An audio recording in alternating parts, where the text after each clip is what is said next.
Sun Woo is a former Special Forces soldier who has returned to college after completing his national service. His ordinary life as a student is shattered during class. One day, when he and his fellow students are faced with a mysterious prompt, asking them to select a role, and he chose the top-class Necromancer, a rare ability that grants him the power to control the undead. With the campus, an outside world seemingly on the brink of collapse, Sun Woo must use his newfound powers to battle fearsome monsters and help save his fellow students. But will they make out alive? Let's see what happens. The story kicks off during rush hour, with people hustling through their busy lives. It's a chaotic morning, crowds pushing into jam-packed buses, students shoving one another just to squeeze in, and everything feels out of control. Eventually a bus stops in front of college. A young man steps out. He looks drained, worn out, and questions how he ever survived this madness. Back in his first year, his name is Sun Woo, the main character of the story. Just then his friend, Han-Ho Lee, hears him grumbling and teases him, asking if he really served in the Special Forces, because he can't even handle a hectic commute. Sun Woo claps back, mocking Han-Ho for not even completing his mandatory military training. The two banter back and forth as they walk toward class. Suddenly, Han-Ho halts and points to the sky. There's a strange loading screen floating above, stuck at 99%. But Sun Woo, with his poor eyesight, doesn't notice anything instead. He mocks Han-Ho again, suggesting he's still sulking over his girlfriend. Han-Ho insists he saw something, but Sun Woo brushes it off, assuming his friend has played too many video games and now can't tell fiction from reality. He lightly slaps him to snap out of it and tells him to hurry, they can't afford to be late. The two eventually split and head to their respective classrooms. Once in class, Sun Woo struggles to stay awake. He regrets not grabbing coffee, but this drowsiness feels different. It's not just sleepiness out of nowhere. A massive screen pops up in front of his eyes, displaying a bizarre question. Which class will offer the best chance of survival in an apocalyptic world? Beneath that is a prompt asking him to choose a class. Confused, he rubs his eyes, trying to confirm whether he's dreaming. Suddenly, the power cuts out. It's broad daylight, yet no one can see a thing. On top of that, none of their electronic devices are working. Panic spreads throughout the classroom. One by one, the students start seeing the same glowing screen. He saw everyone's equally stunned, unsure if they're seeing a hologram or hallucinating. But Sun Woo can tell something's seriously off. A countdown now appears on his screen, along with a series of floating cards, each with images and star ratings. As the cards hover before the students, no one dares touch them, too unsure what's going on. But Sun Woo thinks differently. He believes not choosing a card could be far more dangerous, especially since they have no idea what's coming. Once the countdown ends, only 15 seconds left. As the timer keeps ticking, Sun Woo stares at the cards in a full-blown panic. He has no idea what to choose, but there's no time left to waste. Suddenly, he catches a flash. One of the students has picked a card. Out of nowhere, a massive sword crashes down right in front of that student, and the card he selected vanishes. Realizing he has to decide quickly, Sun Woo begins to think what class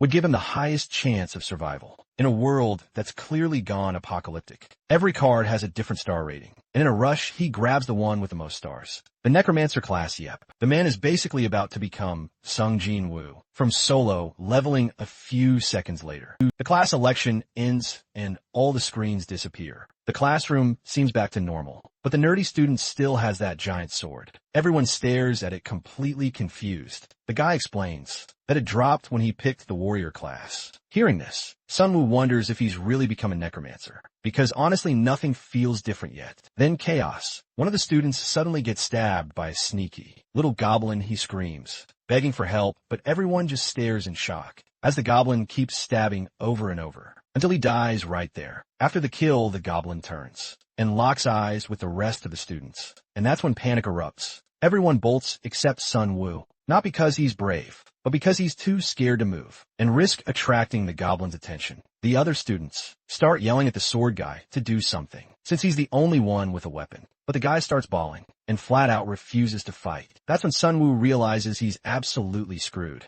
The goblin charges at him. He tries to run, but suddenly stops. If he turns his back, he's dead. So he whirls around and kicks the goblin hard. The creature's small, so he grabs a chair and smashes it like a bug. After killing it, a notification pops up. He's earned 10 gold for defeating a goblin. He stares at the message, thinking, has their world actually turned into some twisted fantasy game? Then another alert. As a necromancer, he can now command the dead. At level 1, he can control up to 3 goblins. And just like that, The goblin he killed rises from the ground, its eyes glowing as an undead warrior. Sun Wu finally understands. His class really can summon the undead. Just then, 2 more goblins burst into the room. The students scream again. Full panic mode, Sun Wu stands tall, his undead goblin in front, waiting for orders without hesitating. He commands it to attack. The undead goblin charges in, slashing at the living goblins with its blade. But it's 2 against 1. One of them manages to slice into its left arm. Sun Wu realizes he might need to jump in. If his summon loses, the goblins don't seem that tough. They got tiny childlike bodies, but he still needs a weapon. He quickly yells at the sword nerd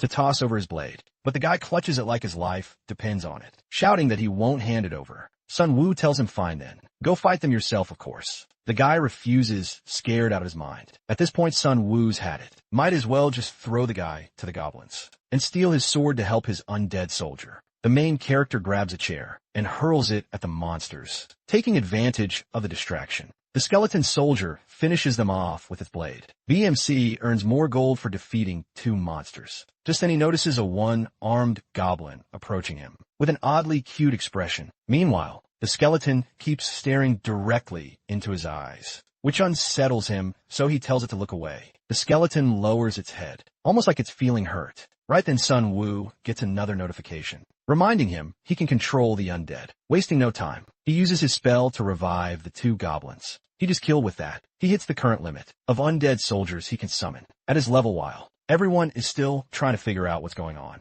They suddenly hear cries for help from other parts of the college. That's when the MC starts realizing this might not just be a campus attack. This could be happening across the country. Outside, everything looks like it's burning. The city appears to be in complete chaos. Given the circumstances, 1 student opens the door and suggests they keep moving. Another says they should run to the parking lot, since he has a car, as they rush to the stairs. A group of goblins leap out from the shadows, but before the goblins can reach them, the undead skeletons ambush the monsters. The MC yells for the students to keep running, while his skeletons handle the threat. In a panic, the students scatter in all directions. The MC tries to stop them, but then thinks maybe it's better this way. He understands the situation, follows some kind of game logic, and his best bet for survival is to keep fighting and getting stronger. As he watches his undead army holding the line, one of the monsters suddenly goes berserk and decapitates one of his skeletons. Now, down a soldier. Sun Wu realizes things are getting risky. Fortunately, his remaining 2 skeletons manage to kill the enemies, and he gains more gold. He also sees that he's leveled up. Opening his profile, he finds that instead of attribute points, he gets a level up card, which grants him a random reward, though it's based on luck. These cards are a major part of the game. He picks the random skill card, which ends up increasing his minion capacity by 1. He can now control 4 at once. He summons another skeleton, but notices his mana is running low. Surrounded by his skeletons for protection, he sits down to think, since he still doesn't fully understand what's happening. He decides to focus on surviving for now, with his skeletons guarding him. He begins making his way downstairs. The scene below is just as bad, but he knows staying on campus isn't an option. He tells his skeletons to lead, and they move forward until they run into Han Ho, panicking at the sight of undead goblins. Han Ho smacks one on the head with a dagger. The MC sees him crying and calls out to him. An Ukumfusa asks what these goblins are, and the MC explains. They're kind of like his bodyguards now. When asked about his class, Hanho says he picked Rogue. The MC laughs since Hanho chose a 1-star class, assuming it'd make him as powerful as a brigadier. General, even the skeleton minions seem disappointed. Hanho joins their group, and together they start heading off campus. As they move, the MC gets a new notification. He's gained a synergy effect from being in a group. The effect activates when 5 daggers are equipped, granting bonus gold and a chance to land a critical hit. He realizes it's a party buff that triggers under specific conditions. And even better, his skeletons can also benefit from it. This means he can use group-based buffs without needing a full party. As they make their way down slowly, they run into a group of goblins and a huge monster that looks like their leader. The moment Sun Wu encounters the goblins, a notification pops up saying that the monsters are under the influence of the scent of death, which lowers their stats by 30%. This effect only kicks in if there are at least 4 skeletons of the same type nearby. With that buff active taking advantage of this, Sun Wu sends his skeleton minions to fight. They quickly overpower the goblins and start defeating them with ease. But then the real threat shows up. The boss monster lifts its hand and activates a skill called Wild Berserker. which powers up all the enemy minions. The tide of the battle begins to shift. As the now buff goblins start fighting back harder, Sun Wu realizes he has to stay composed. The only way his skeleton stand a chance is if he gets rid of the buff first. He commands the one-armed skeleton to ignore the rest and go straight for the boss. The brave skeleton leaps at the monster and slashes its arm, cutting it clean in half. Though the skeleton gets kicked away, the buff is removed, his job is done. With the buff gone, the skeletons easily finish off the goblins. The boss monster tries to resist, not willing to go down easily, but after a tough fight it finally falls. Sun will earn some bonus gold from the kill, and notices the boss also dropped a few items, a spear and a wristband that boost nearby allies. After picking them up, he sees the one-armed skeleton standing in front of him, clearly waiting for recognition.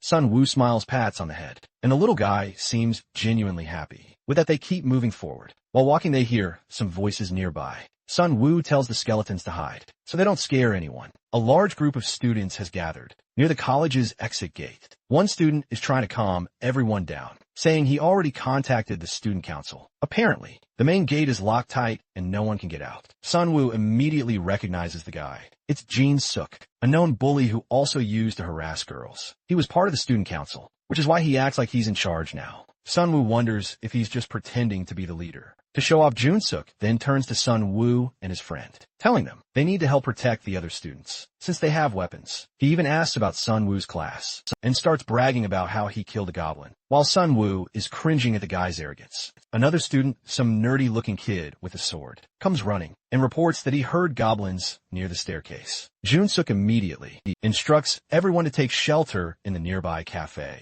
while they hold the front. Meanwhile, Sun Wu calls out to his friend and points to a message written on the door. It says the door won't open unless the boss is defeated within a set time limit, and if they fail, the boss will only become stronger. Realizing that no one else is going to come save them, the main character knows they must kill the boss if they want to escape. Just then, he runs into Jin Suki again, who introduces him to a nerdy guy and tells the nerd to hold off the goblins. The MC asks if he saw the message on the door. The guy says yes, but he's waiting for a rescue team, thinking maybe the Korean military will come and save them. But the MC knows they can't just sit and wait. As he heads back toward the stairs, he sees a group of goblins charging toward him. The nerd nearly has a heart attack, and to make things worse, the skeleton minions appear too, sending him into full panic. The MC quickly signals the skeletons to stop and explains they're under his control. He calls the student council guy an idiot and sends the skeletons into battle. Thanks to the synergy buff from the Sin of Death, the monsters stand no chance. The students watch through the cafe's glass windows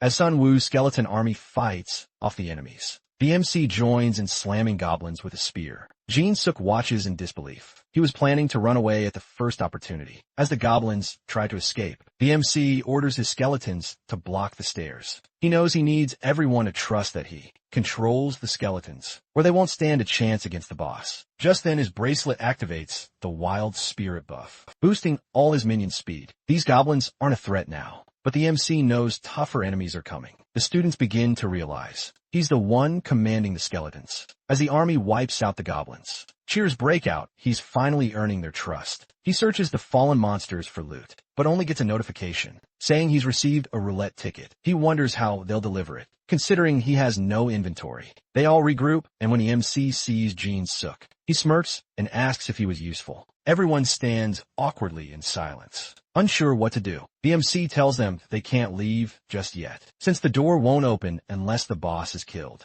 He explains that the boss is somewhere in the building. Upon hearing this, the students all instinctively step back. None of them want to take on the boss. The MC warns them that failure could lead to even worse monsters showing up suddenly. One student raises his hand and says he's seen the boss. It's on the rooftop, knowing what needs to be done. Sun Wu asks if anyone wants to go with him. As expected, no one volunteers, not even his friend who wants to stay behind. But the MC insists and drags him along to help buff his skeletons. While they're talking, a girl named Jisoo cuts in and says bringing more people could be a bad idea because the rooftop is narrow. She points out that the MC already has his skeletons, and weak people will just get in the way. The MC thinks she's acting a bit too recklessly, since they don't even have enough info about the boss. Yet he looks to Jin Suk again, but the guy's already trembling, and says he has to stay behind to protect the others. Realizing no one else is coming, the MC decides to head to the rooftop with the small team he has. As they climb higher, they're suddenly swarmed by goblins, attacking from both above and below the staircase. Without flinching, Jisoo leaps into the chaos and slices through the goblins with precision. She's wielding a long sword and clearly knows how to use it. Her training shows Manhwa watches in awe, genuinely impressed by her skills. Meanwhile, the MC is handling the skeletons, attacking for the upper side. Once they clear the area, the group continues upward. After a few steps, they find the injured professor. The MC rushes to his side. Asking what happened, the professor explains that when the monsters first appeared, he tried to protect his students by leading them to the roof. But that turned out to be a fatal decision. A monstrous creature slaughtered all the students. Grabbing the MC, the professor begs him not to go up there, fearing for his life, but the MC stands tall. Spear in hand, a new quest pops up: defeat the boss and avenge the professor. It also warns that his choice will shape his destiny. Realizing how important this is, he rallies his skeleton army and heads to the roof. The moment they arrive, a message notifies them they've entered the boss room. The scene is grim. No students survive the massacre. Only the monster's minions remain. Seeing this, Jisoo is enraged and charges ahead to kill them all. But Sunwoo stops her, signaling her to wait. He knows they need to stay calm and think smart. If they want to survive, soon the goblins spot them, grab their weapons, and begin surrounding the group. Manhwa nervously asks if they should run, but the MC is determined to fight. He activates his Berserker spell, powering up his skeleton warriors, who immediately charge into battle. The MC tells everyone to use the undead as shields and strike when there's an opening. He ducks behind a minion and slashes when he sees a chance. Jisoo follows suit, cutting down enemies efficiently. Manhwa, on the other hand, is frozen with uncertainty until he pulls out a dagger and throws it. It lands perfectly, instantly killing a goblin. Even he's shocked, turns out. His past of tossing classmates' pencils gave him deadly aim. Excited, he throws another dagger. It hits again. He's locked in now, finally finding his role. As the goblins start losing, a debuff kicks in, lowering their stats and making them panic. They retreat in fear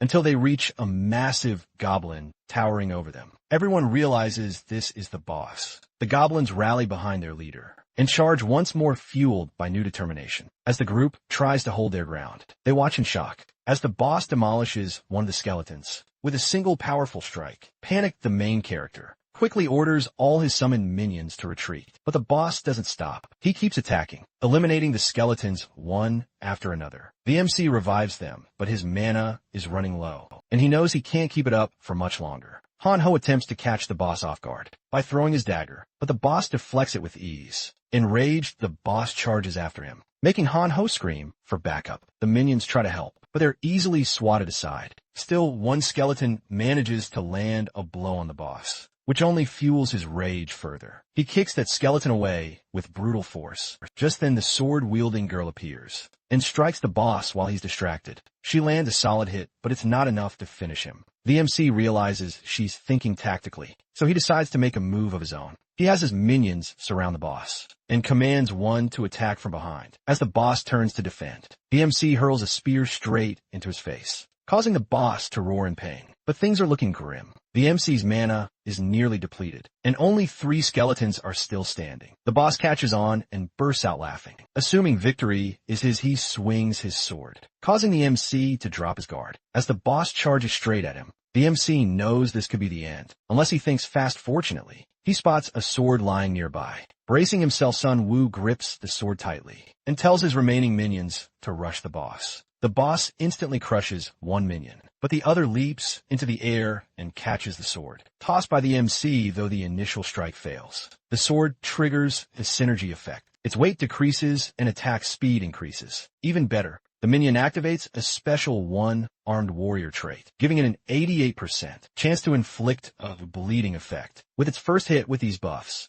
BMC sees a path to victory. He grabs a chair and charges at the boss, alongside Jisoo and the sword-wielding minion. He smashes the chair into the boss to open a window for attack. Just as they move, and the boss slams the ground, triggering an explosion that sends them flying. In the chaos, Manhwa hurls a dagger that lands perfectly in the boss. Realizing this is their shot, the MC orders his one-armed skeleton to sacrifice itself for the win. The minion had played a crucial role so far, and now, in a final act, It slashes the boss and activates the bleeding effect. At last, the boss collapses. BMC levels up then, to his surprise. He notices that the skeleton has absorbed the boss's mana and evolved. It's now at level 2 and holds the traits of commander. His friends also confirm they've leveled up from the battle. As they talk about their level up rewards, BMC picks a random skill card. It grants him the ability to craft weapons from bones. Using mana for now, he can only make 4 weapons at once, and the quality depends on the bones used. With the boss defeated,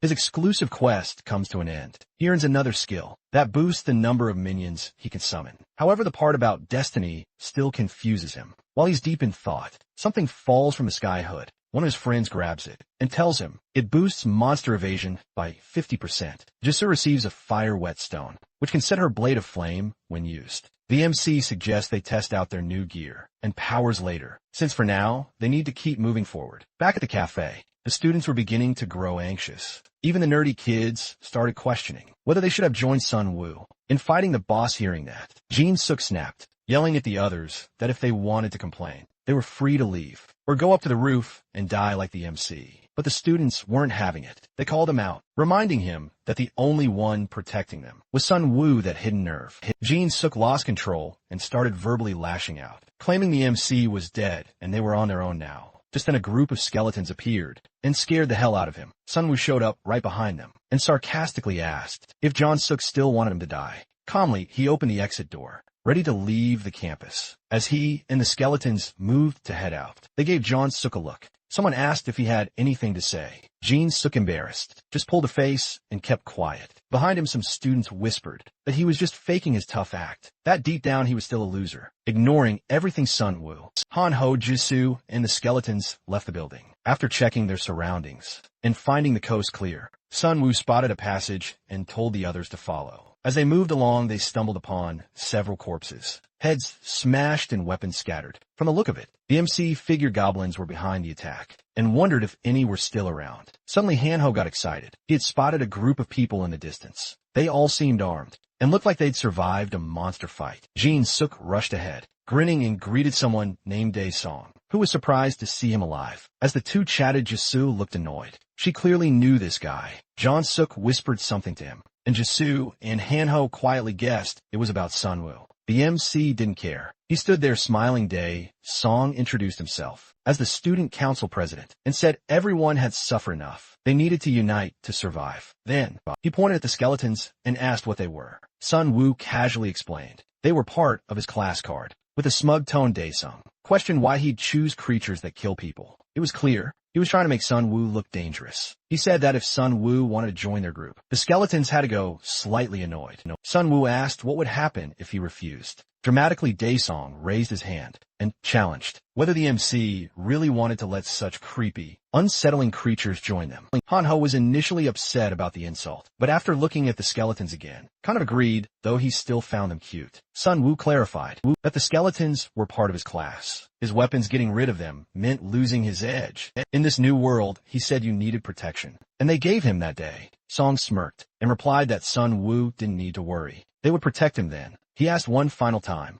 if he still wants to join their group. Hearing that, Jisoo gets irritated and steps forward with her sword drawn. She snaps that none of them are interested in joining his group and adds that being part of the student council doesn't make him anything special. Dae-sung glances at her and with a smirk asks if she's from the Department of Social and Physical Education. She fires back that it doesn't matter anymore, since the university's already in ruins. He tries to de-escalate the tension and tells them to reconsider his offer, but that only ticks her off more. She brings up how he once forged checks and embezzled student funds during a festival, and proudly reveals that she was the one who reported him on the university website. That finally makes Dae-song drop the act. He tells them to go their own way.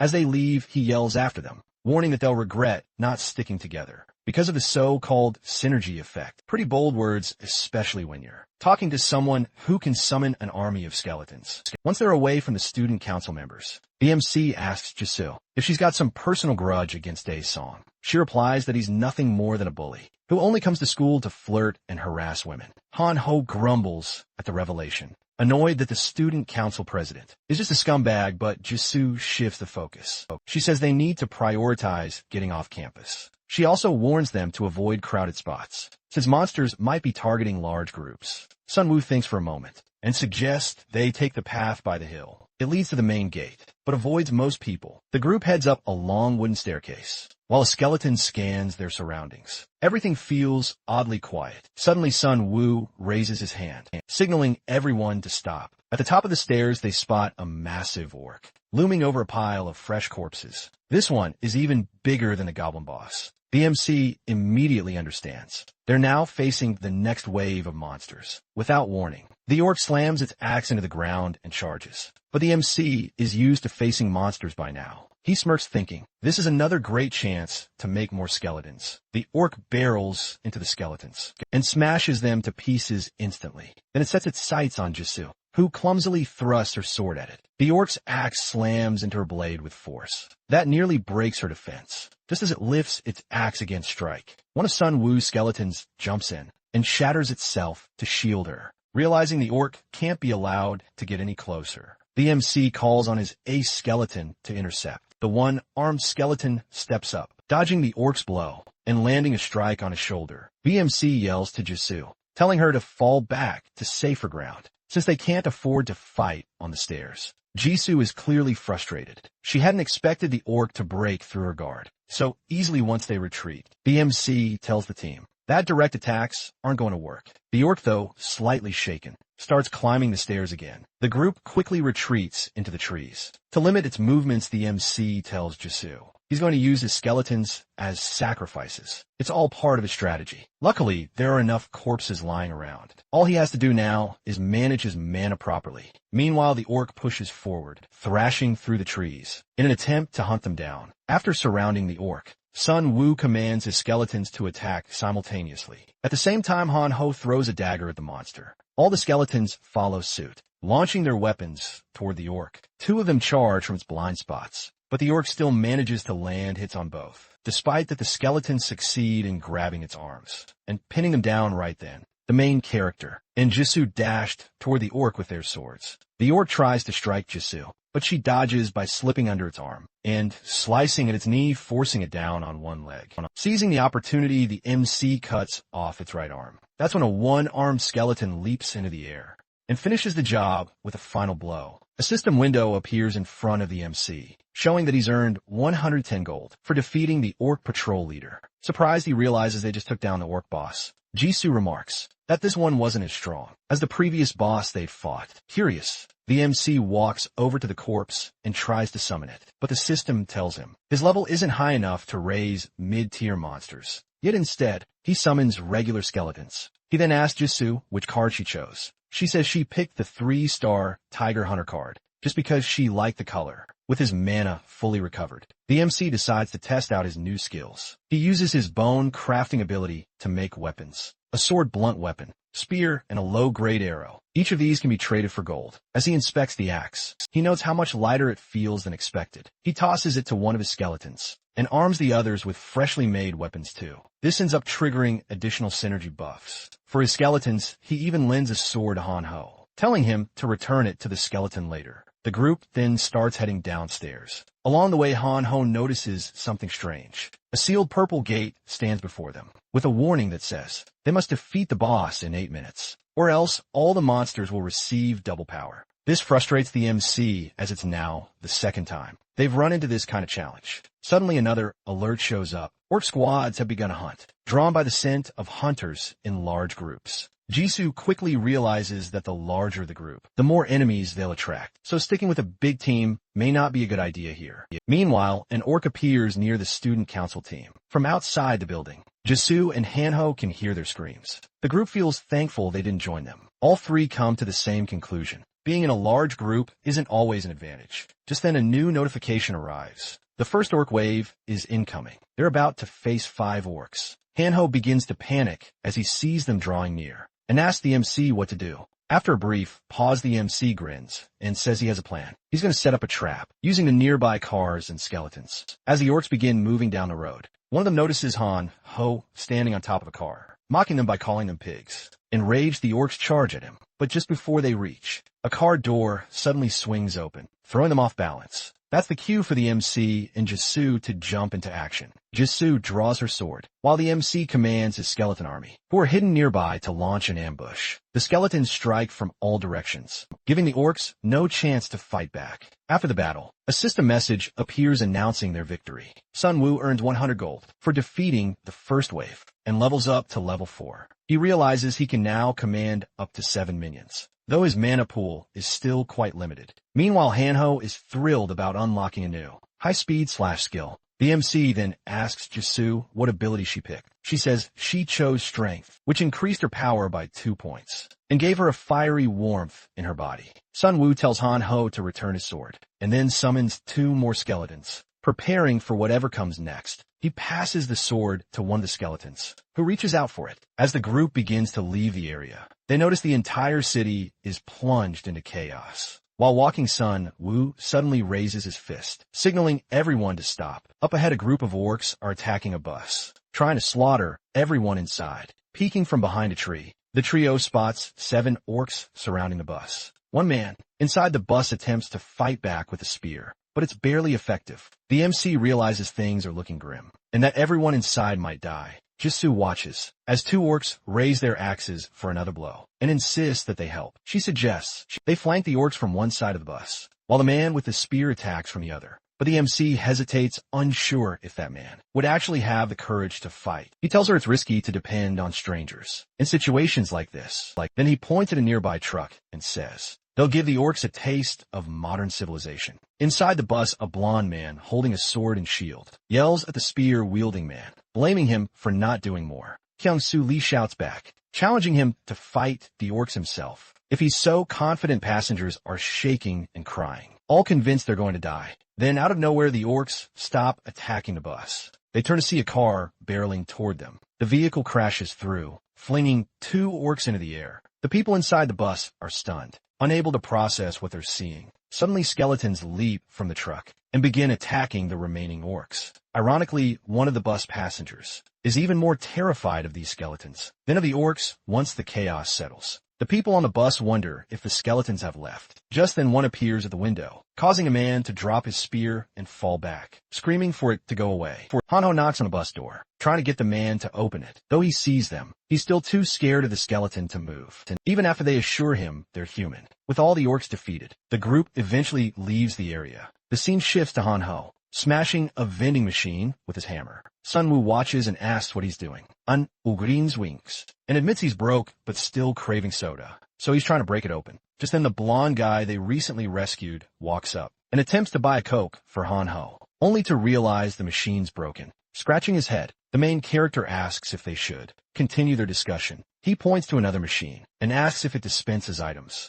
Kyung-soo nods, explaining they tried it once, but didn't have enough gold to do more. His eyes then shift to an old TV with a sticker that reads, "If you need this, go ahead and take it," implying they might get something by following the message. Suddenly, the TV lights up and welcomes them to the E-Class store. Sun Woo touches the screen to check what's available. The store has 3 reward tiers: bronze, silver, and gold, and sells items up to gold rank. While browsing, Hanho and Jisoo ask if the shop really works. He says they'll only find out by trying. Hanho has around 360 gold. Jisoo has 584. And our main guy, he's stacked with 1552 gold, enough to try the silver roulette. Plus, he's holding an unlimited rank roulette ticket. That lets him pick any rank item. Hanho watches in disbelief as he picks the gold roulette. Luck's on his side. He hits first place and scores a legendary item, the Tear of the Sea Spirit, a blue orb that boosts mana by 300 and increases recovery by 200%. Exactly what he needed, since he'd been running into mana issues. Feeling lucky, he then tries the silver roulette and wins second place, earning a shield.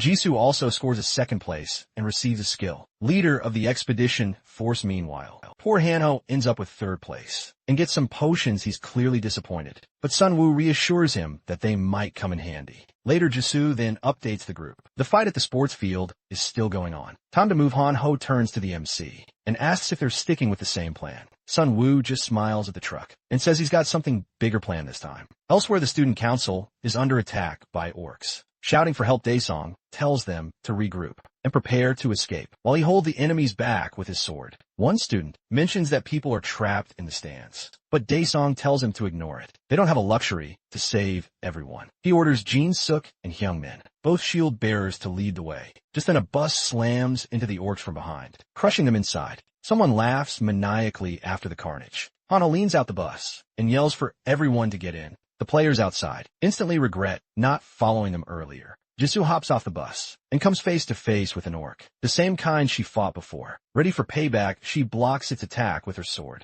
This time her weapon holds firm. With her burning sword, she finishes off the orc and turns around triumphantly, only to see Sun Woo and his skeletons, annihilating the rest of the orcs. From a distance, she realizes how clever his strategy is, attacking while staying out of harm's way, and suddenly feels a little dumb for putting all her points in a brute strength. As Sun Woo continues tearing through the orcs with precision, she can't help but wonder what kind of life he lived before all this. After killing the orcs, Sun Woo turns to Daesung and demands to know what he's doing there, especially since he never liked being near his skeletons in the first place. Daesung lets out a nervous laugh and asks if Sun Woo really plans to hold a grudge, given the situation, but Sun Woo, visibly angry, calls him out for abandoning people and running away. Daesung tries to cover it up, saying he was just retreating to reorganize his team, though everyone on the bus knows he's lying. While they're arguing, a notification pops up, warning that the orc chief is enraged. Without hesitation, Sun Woo climbs on a bus and tells Daesung that if he wants to come too,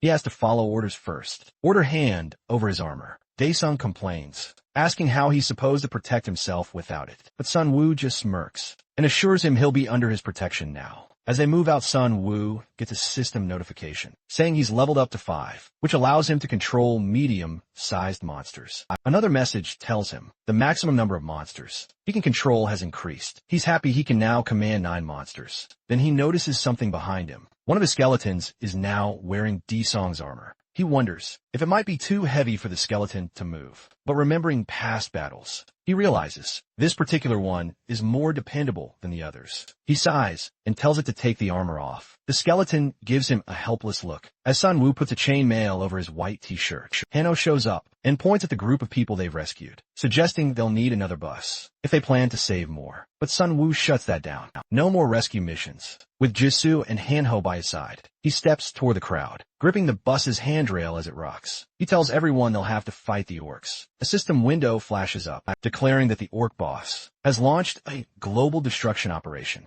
meaning the monsters will keep hunting until every last survivor is dead. Sun Woo stares at the crowd with determination and reminds them of the game's rules. There's no running from the orcs. The only way out is to defeat the boss. A man in a tracksuit with bandaged fingers raises his hand and says he saw a ton of orcs in the gym, around 100 by his estimate. The crowd gasps in fear, just as the system issues more alerts. The first message says at least 10 players are under level 5, which will lower their movement and attack speed. The second states that at least 10 players haven't killed even one monster, reducing their attack power and gold earnings. The third warning says that because most people are hesitant, their risk of falling into confusion has gone up. Sun Woo lets out a heavy sigh. Sure, they might be able to take down most of the orc army, but now it's obvious to him they won't stand a chance if this keeps up. The crowd stares at him in shock as he boldly announces that he'll fight the orcs alone. He believes that weapons mean nothing if the person holding them doesn't know how to use them. Jisoo and Hanho try to talk him out of it, but he tells them the same thing.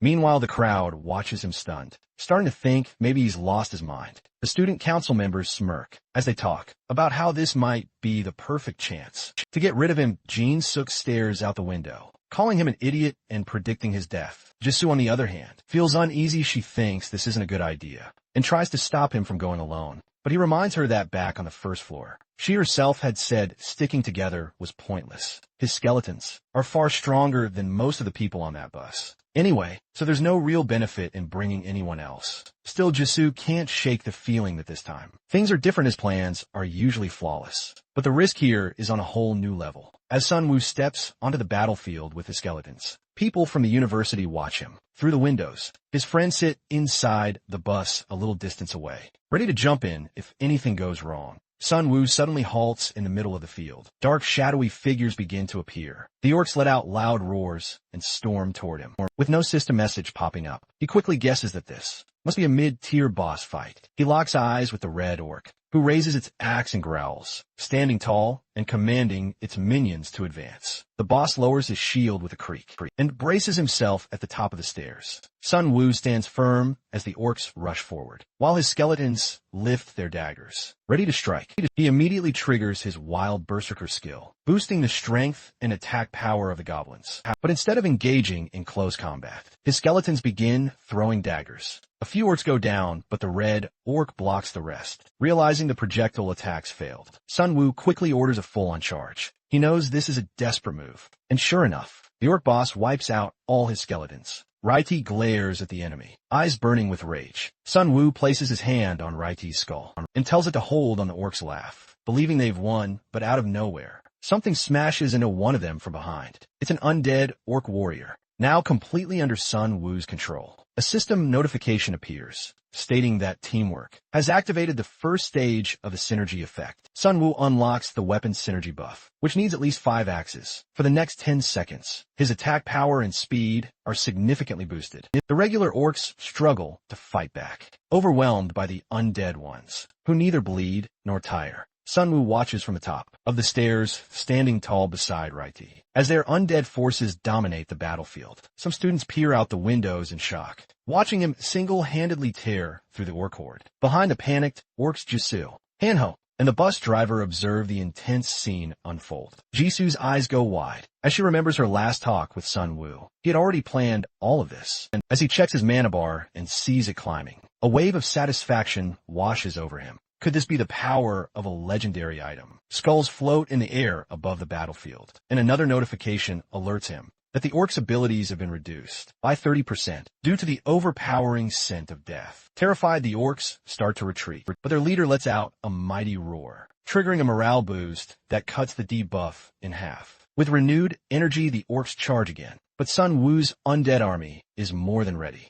Raiti climbs onto a fence above Sun Wu and joins the charge sword in hand. It slashes through the enemies, combined with the undead orcs. The skeletons rush forward at Sun Wu's command, ready to crush anything in their way. After wiping out the orcs, the main character slumps down on the steps. Exhaling deeply, a system message pops up in front of him. He's earned a lottery ticket for defeating 100 monsters. This achievement upgrades him to infinite status, making him the 21st player to reach it. It hits him then. 20 others already reached this milestone before him. Suddenly the sound of a bus grabs his attention. Someone's trying to flee by driving it away, but they crash straight into the pink wall barrier. It blocks their escape. Sun Wu's irritation grows as he spots the student council group, surrounded by orcs. Turns out they were the ones trying to escape using the bus. Now they're screaming for help, while the orcs try to drag them away. Frustrated, Sun Wu facepalms. Their disobedience just made things worse. As he gears up to go help them, the other students are encouraged to join in. Although he usually fights solo, he allows them to tag along on one condition: they better not get in the way of his skeletons. He heads into the building, flanked by 2 undead orcs. The place is horrifying. Dead goblins hang from the ceiling, and the atmosphere is grim. The group pauses when a light glows through the smoke, revealing a monster with glowing eyes holding his orb. Sun Wu wonders if this is the boss. He tells everyone to get ready. This is going to be the orc boss fight. The hostages are in terrible shape, bloody, bruised, and some even missing teeth. Sun Wu feels slightly relieved that no one has died yet, but he's also puzzled. Since when did orcs have the brains to take hostages? The student council members beg him for help with desperate eyes, but he glares back coldly, blaming them for their recklessness and for dragging others into this mess. He's done playing nice. If they can't even follow his lead, then it's time to go all in and show no mercy. Showing weakness now would be a mistake. He decides to surprise the orcs with a sudden attack and rescue the hostages, but before he can move, an orc swings its axe and cleanly decapitates the student council president in a brutal display, making everyone terrifying. And then things get even worse. The real orc boss appears on the roof. He casts a bizarre spell, instantly draining everyone's strength. Multiple system alerts pop up for Jisoo. She's been hit by Breath of the Abyss and is now confused with her mana being siphoned away. The orc boss finally descends. He's a junior-level black magician, almost like a shaman. Hanho, with trembling hands, tries to open a mana bottle. He drinks it to restore his strength and even offers one to Sun Wu. But Sun Wu refuses. and tells him to give it to Jisoo instead. A sinister grin spreads across his face as he breathes in the swirling dark mana. It's strangely refreshing. A system alert informs him that the breath of the abyss has drastically boosted his mana, now exceeding 4,000. Now it all makes sense. He feels unstoppable. Another notification states that his first awakening has been temporarily triggered by the abyssal energy, massively enhancing his stats and increasing the number of monsters he can summon. As he steps forward, lit only by the glow of his own mana, he looks absolutely terrifying. A necromancer powered by black magic. That a nightmare combo with a smirk. He approaches the boss and casually asks what he just did, catching the boss completely off guard. Jisoo rushes to his side, urging him to launch a team attack, like they did on the rooftop. But Sun Woo simply smirks again, his whole body now radiating with overflowing mana, and declares that nothing will ever be the same again. Undead soldiers launch into the air, and Hanho watches in awe as every corpse on the rooftop begins to rise. His eyes widen in disbelief, while system messages flood in, listing all the new synergy buffs they just gained. Sun Woo, now looking like a full-blown demon of death, glares at the boss, ready to show him what real necromancer power feels like. The York shaman goes on a rampage, smashing all the undead warriors into pieces. But then a system notification appears. It confirms that, no matter how many skeletons the shaman destroys, they're guaranteed to be revived. Every time he kills one, Sun Woo instantly brings it back. As the cycle continues, the York shaman starts getting exhausted. He looks at the main character, who now resembles something out of Nightmare, a total beast without even realizing it. Sun Woo has become the boss himself. He then asks the shaman if he finally understands who he's up against. With glowing eyes locked on him, Sun Woo stares deep into his soul and tells him, this is what death truly looks like. Terrified, the shaman starts to panic, unsure of how to deal with Sun Woo. He tries to escape, but it's too late. The undead army has surrounded him. Watching the Sun Woo tells him it's foolish to think he can run from death. The poor shaman screams as skeletons lunge at him from every direction. He struggles to fight back, but the sheer numbers overwhelm him. Eventually, Raiti finishes him off, putting an end to his misery. For defeating the junior black magician, Sun Woo earns 1,055 gold. Then, after the orc chief is dead, Raiti absorbs his mana and ranks up. Sun Woo realizes something important. His minions need to land the finishing blow on a boss. To gain experience, he opens his minion list. 33 skeletons in total, including one level 3 veteran. While checking this, Hanho calls out to him, pointing out something coming out of the boss monster's mouth. When Sun Woo looks closer, he sees it's an item. Its description reveals that it grants devil attributes to the user. But once equipped, it demands many sacrifices to remove. Sun Woo doesn't fully understand what these devil attributes mean, but guesses they might be similar to his Necromancer class. He equips it anyway, and now gains the ability to steal mana from enemies with every hit. Suddenly, all his skeletons collapse back into bones. The York shaman's spell has worn off. The group heads back to the students, who cheer for their victory over the boss, and even call Sun Woo their hero. But he doesn't feel anything. He doesn't need praise or people. He knows that to increase his chances of survival, he has to avoid gathering too many people around him. Now that the boss is defeated, the seal breaks and the exit doors swing open. The students begin talking among themselves, wondering if they can finally get out something. It's best to stick with Sun Woo for survival. Meanwhile, Han Ho checks his phone and tells Sun Woo, with a worried look, that the same disaster is happening all over the world. He worries about his parents, which makes Sun Woo think about his own family too. Just then, a bus pulls up and Kyung-soo urges everyone to hop on. He used to be a military driver and says he knows the location of the base. He plans to take everyone there. Sun Woo gives a small smile and lies, saying his house is nearby, so he won't be joining them. Kyung-soo then tells the students they brought 2 buses to fit everyone apart from Sun Woo's group. All the other students board the buses. They wave goodbye, and then the vehicles drive off. After they leave, Han Ho wonders where they'll head next. He asks Jisoo where she lives, and she replies that she stayed in the school dorms, since her family lives on an island. She then asks if she can stick with Sun Woo, even though she doesn't think she'll be much help. He reassures her that she will be and lets her stay.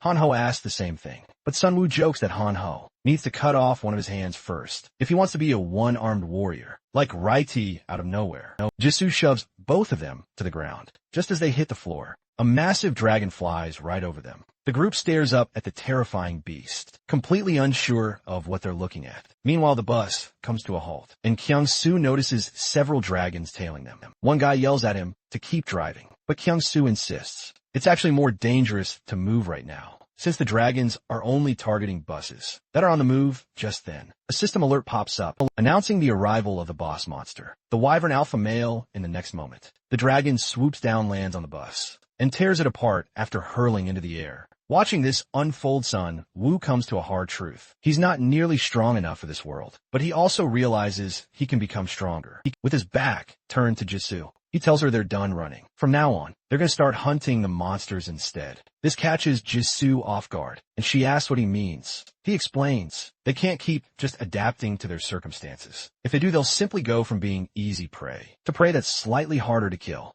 To truly survive, they need to dominate the monsters. Clenching his fist, Sun Woo leads the group toward a group of orcs. As the players and orcs stand face to face, a system message appears. The tutorial is now complete. Sun Woo scoffs. If that was only the tutorial. He doesn't want to know what the real game is like. The hunt begins. Sun Woo sends his skeleton army to surround a group of goblins. The goblins try to flee, but all the escape routes are already blocked. The skeletons keep slashing as the goblins panic and run. Every kill earns Sun Woo bonus gold. And once the goblins are wiped out, he levels up. Han Ho steps out from hiding, nervously laughing and pretending he handled it all on his own. Sun Wukong sighs and tells him they were just small fry. Killing goblins won't help them much. He then checks his level up options and selects the strength card. Right after he notices his body feels a bit different. Stronger. Meanwhile, his skeleton army continues to eliminate the goblins in the area. Bringing him more gold, he steps out and sees Jisoo standing there with her sword. She smiles and proudly tells him she killed 9 goblins. On her own, Sun Woo turns to Han Ho and tells him to collect the goblins' daggers. Han Ho stores them in an icebox. As they get ready to move ahead, Sun Woo then tells the group they'll be ignoring goblins from now on. Yezu asks if that means they're going after stronger monsters. He explains that while goblins only give 10 gold, a single orc offers about 80, and he wants to find something even more rewarding. The group continues down empty streets. Eventually, Han Ho spots military trucks up ahead. As they get closer, they see a pile of dead soldiers in front of the trucks, and notice that the soldiers seem to be holding shovels instead of real weapons. Suddenly, a soldier steps out of one of the trucks with a shovel and hesitantly asks if they're human, clearly uneasy about the skeletons standing behind them. Sun Woo waves and smiles, reassuring him that they're human and mean no harm. The soldier calls out to his sergeant, informing him of the newcomers. Sun Woo walks over and speaks to the sergeant, who stays behind a window and apologizes for not stepping out. He's got an injured leg. Sun Woo notices he was stabbed by a goblin. The sergeant, Sergeant Kim, admits he feels pathetic getting stabbed by a monster, barely the size of a child. Somehow, though, they manage to survive confused. Sun Woo asks why they don't have guns. The sergeant explains that their guns didn't jam due to a technical issue after the monsters appeared. All their weapons just stopped working. They had no choice but to fight with shovels and swords. Instead, noticing the sergeant's condition, Anu quietly tells Sun Woo that he has a few healing potions. He moves closer to the window when he spots the bottle and asks if he can have one. But Sun Woo turns his gaze away, saying they can't just give away supplies that might be crucial for their own survival. Hearing that, the sergeant leans out of the truck and offers a trade. He'll give them all the intel he's gathered so far. The MC considers it and says he'll only decide after hearing the details to judge whether the information is actually useful. Kim then explains that there are wolves out there, each as big as a bull. Their squad couldn't even take down a single one before being overpowered. He adds that he spotted something else, 2 QR codes. He's seen 2 so far, one at the station and another at the subway transfer center. Taking out his phone, he tells them to scan the codes. Doing so will install an app on their phones, which is currently the only way survivors can communicate, since all other forms of communication are down. After thinking about the survivor network, Sun Woo hands over the potion. The sergeant then asks where they're heading and learns they're planning to rejoin their unit. Sun Woo wants to know if he'll be safe there. And Kim replies that when the monsters first showed up, their superiors took away their guns and made them fight with shovels. Still, he believes their approach has probably changed by now. But the MC says they're headed somewhere else. As Kim gets ready to leave, he warns them about flying creatures in the sky. The sergeant begins to sweat after hearing that massive dragons are soaring above. After parting ways, the MC continues, moving ahead with his team and the skeleton army. When they reach the station, they find their first QR code. Bafuraskaninanu nervously asks if it might install a virus on their phone, because of course, that's what he's worried about during an apocalypse. once they scan it, the app installs and reveals a message board and news feed where players can share updates with each other. The game admin also uses it to post announcements. Sunwoo looks through the admin's post, wondering who could be orchestrating all of this. He also checks out the message board, though it's currently empty. Jisoo informs him that it costs 1,000 gold to make a post. Suddenly, a new message pops up from player 4884 telling everyone that their group is setting up a safe zone at the H apartment complex. In Wazin City, the post has 2 comments. One of them asking how to get in touch with the group. Hanho looks at the address and mentions that it's actually close to where he lives. Sunwoo asks if they should head there, also wondering how the person who made the post managed to spend 1,000 gold so easily. After all, they had gone through a lot just to reach level 6, while the other group was already level 8. As he stares at the post, something about it feels off to him, but since he still needs to meet some high-level survivors, he decides to head towards the location anyway. Suddenly his phone beeps. He checks it and notices that a comment on the post has been deleted. A player asks why it was removed, and the original poster replies that someone was just talking nonsense, so they deleted the comment. This strikes Sun Woo as suspicious, as he keeps staring at his phone. Meanwhile, a muscular guy holding a phone smirks creepily, realizing that yet another victim has walked into his trap. Under the bright sun, a man is seen, desperately trying to protect his daughter from a bunch of goblins. Armed with only a baseball bat, he does his best to drive them away. But soon it becomes clear he can't hold them off alone, so he shouts for help. None of the nearby players come to his rescue. They all watch from the safety of the surrounding buildings. As the goblins close in, one suddenly gets stabbed with a dagger. An undead orc appears and begins smashing the monsters with an axe. The man watches in disbelief as Sun Woo's undead army arrives, just in time to help. Sun Woo reaches out his hand and reassures him that he's safe now. The trembling man explains that his house is nearby, but they've run out of food. Sun Woo digs into his bag and hands over a few canned goods. He knows it's not much, but it's all he can offer. The skeleton army overwhelms the remaining goblins, who try to flee. As the group chases them down a stairwell, they come across a dungeon sign, and Ho asks Sun Woo if they should go down and finish the job before they can move any further. The man stops them and warns against entering the basement. He reveals there's something down there, even scarier than the goblins. Sun Woo smiles and thanks him for the warning. As they descend the stairs, a system notification pops up, informing them that they've entered the Elder Slime Shrine deeper in the basement. They find a goblin corpse with slime covering its head. An undead orc quickly smashes the slime with its axe.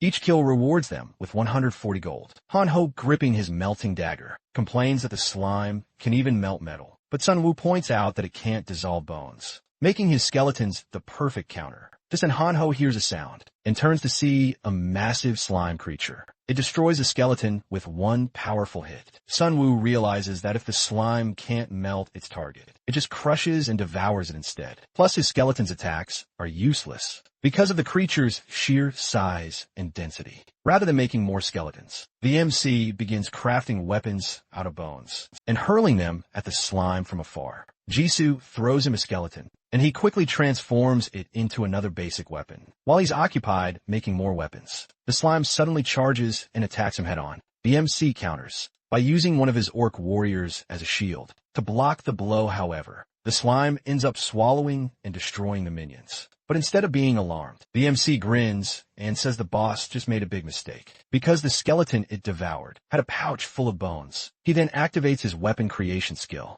turning all those internal bones into weapons, which shredded the slime from the inside. The skeletons waste no time and begin bashing the slime into even smaller chunks. To prevent it from regenerating, the one-armed skeleton finishes it off just like always, and they earn 2,255 gold for defeating the slime. Boss Sun Woo tells the skeletons to gather the remaining slime in an empty glass bottle, thinking its acid might come in handy. While collecting the mucus, one of the skeletons finds the slime's core, a useful item that can dissolve or fuse materials. The MC carefully picks it up using a cloth and wonders if it might be a compound ingredient. Just then Hanho calls out to him, asking him to check the comments on a certain online post. The post has several deleted comments. Other players had tried contacting the original poster to ask about them, but the poster only told them to ignore it. Someone brings up the first commenter, who tried reaching out to the group and asks if they've arrived yet. Player 4884 responds that they haven't and suspects something might have happened to them.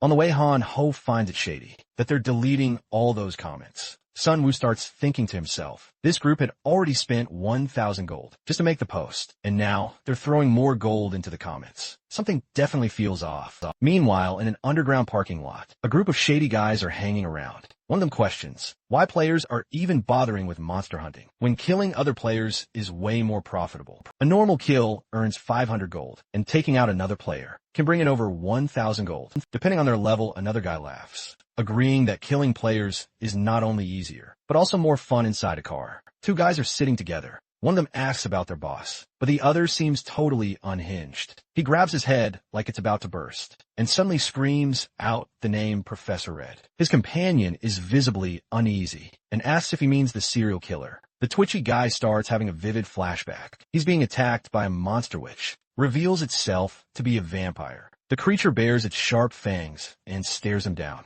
saying he has a need for people like him. After getting bitten by the vampire, the man ended up becoming a low-ranked vampire himself. He couldn't believe how the hell things had spiraled like this. He had just gone to the convenience store with his gang to loot some stuff, but that monster bit him and turned him into a damn vampire. And after that, everything went to shit. He couldn't stop himself from killing every single one of his own gang members. The vampire just sat back and watched, with his twisted grin, enjoying the show as he butchered them one by one. The boss kept drinking blood from the corpses, lying on the floor, feeling himself, slipping further away from anything human. The vampire gave him a cold look and told him to keep feeding, to grow stronger, and to wait until they crossed paths again. He snapped back to the present, yanked out his flashback by the guy sitting next to him, who shouted at him. Another guy came up to the car window, asking if there was some kind of problem. The boss just stared at him for a second, then calmly said everything was fine, and asked what he wanted. The guy held up his phone, showing a new comment on their post from player 157. The message said he was with two others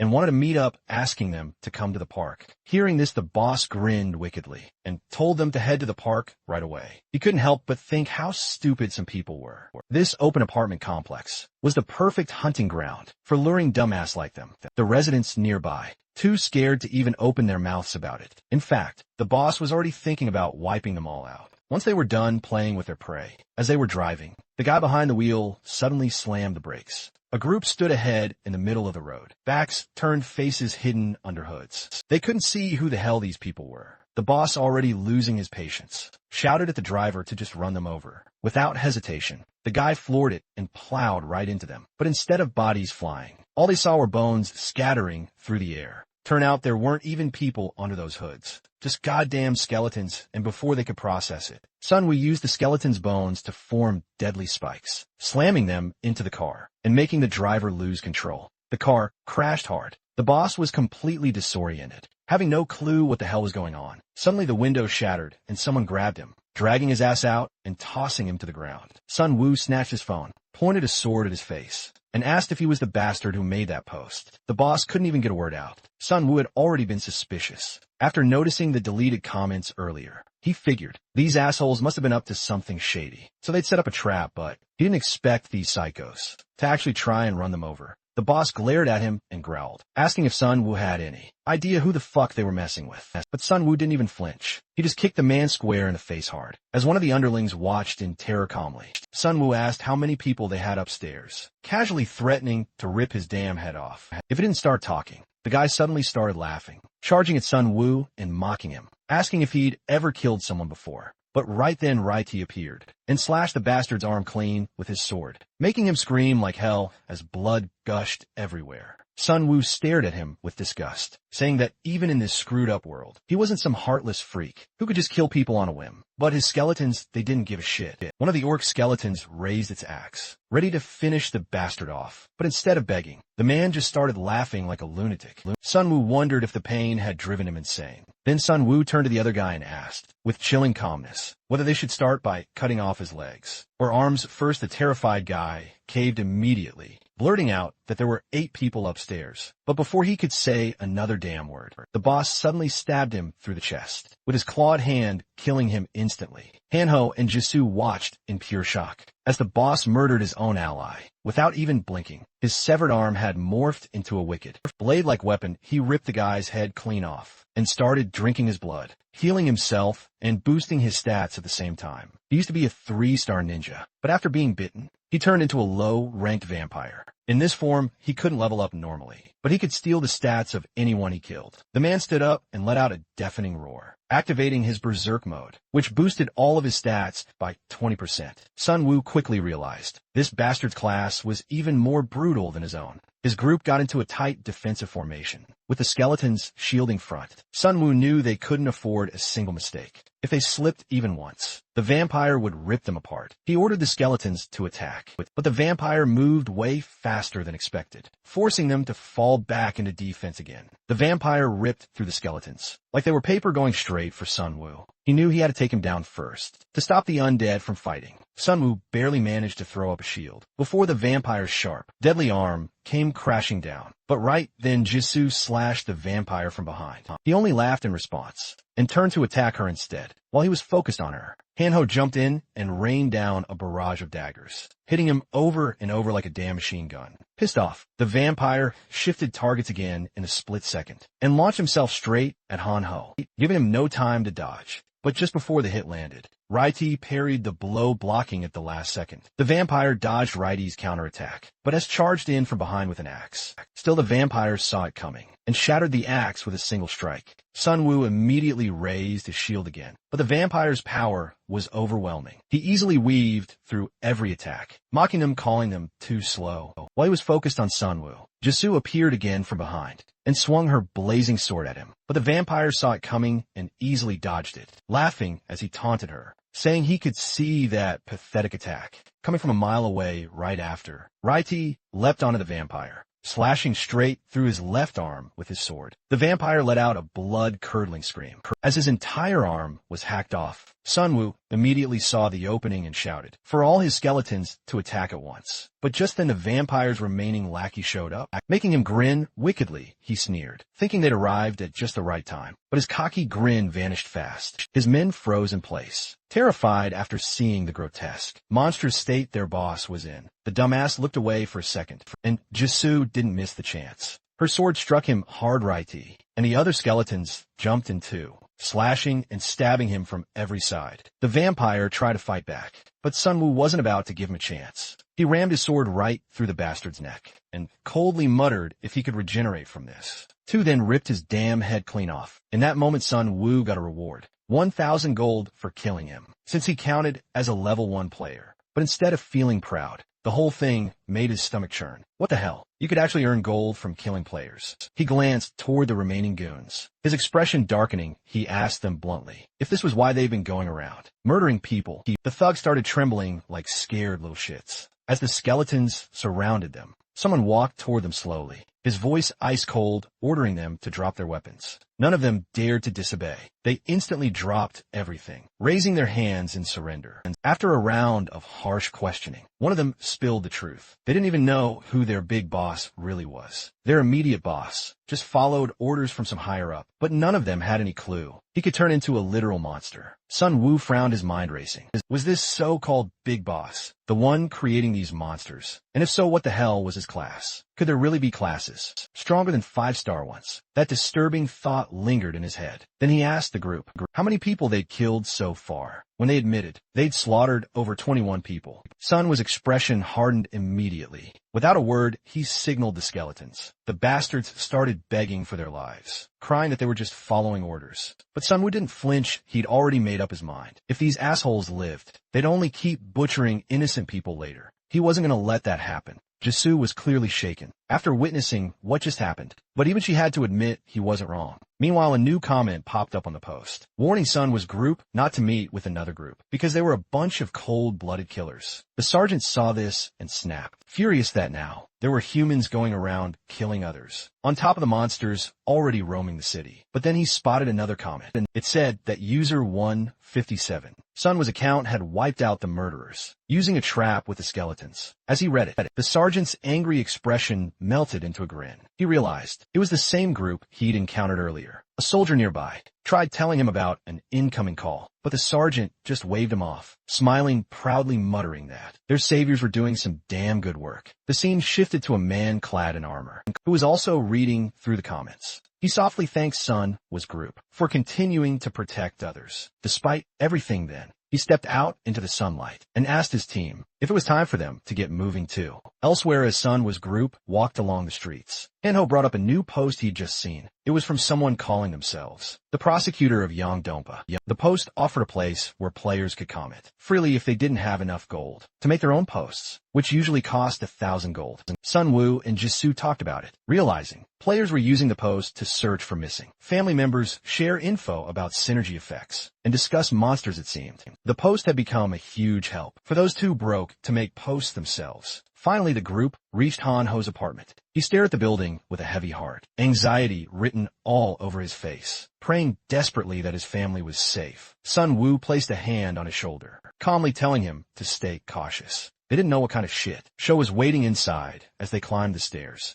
They spotted dead orcs scattered around, making Han-ho even more anxious. He kept muttering prayers under his breath, hoping his parents were alive. When they reached his apartment door, Han-ho froze. A deep slash mark scarred the door, sending chills down his spine. Panicked, he yelled for his mom to open up. Moments later, the door swung open, and there stood his parents, looking just as terrified as him, but alive, relieved. Han-ho quickly asked them what happened. Turns out, neither of his parents had picked a class card. His dad casually said none of those cards seemed interesting to him anyway. While everyone was eating, Sun Wu casually asked the parents how they managed to fend off the orcs. Every other apartment had their doors smashed in, yet somehow this was still standing. The dad calmly explained that he used pesticides to keep the orcs away. That left everyone, including Sun Wu, completely stunned. The mom proudly added that every single orc ran off the moment her husband sprayed them. Han-ho almost choked on his drink, hearing that ridiculous story. After dinner, Han-ho's mom thanked Sun Wu and Jisoo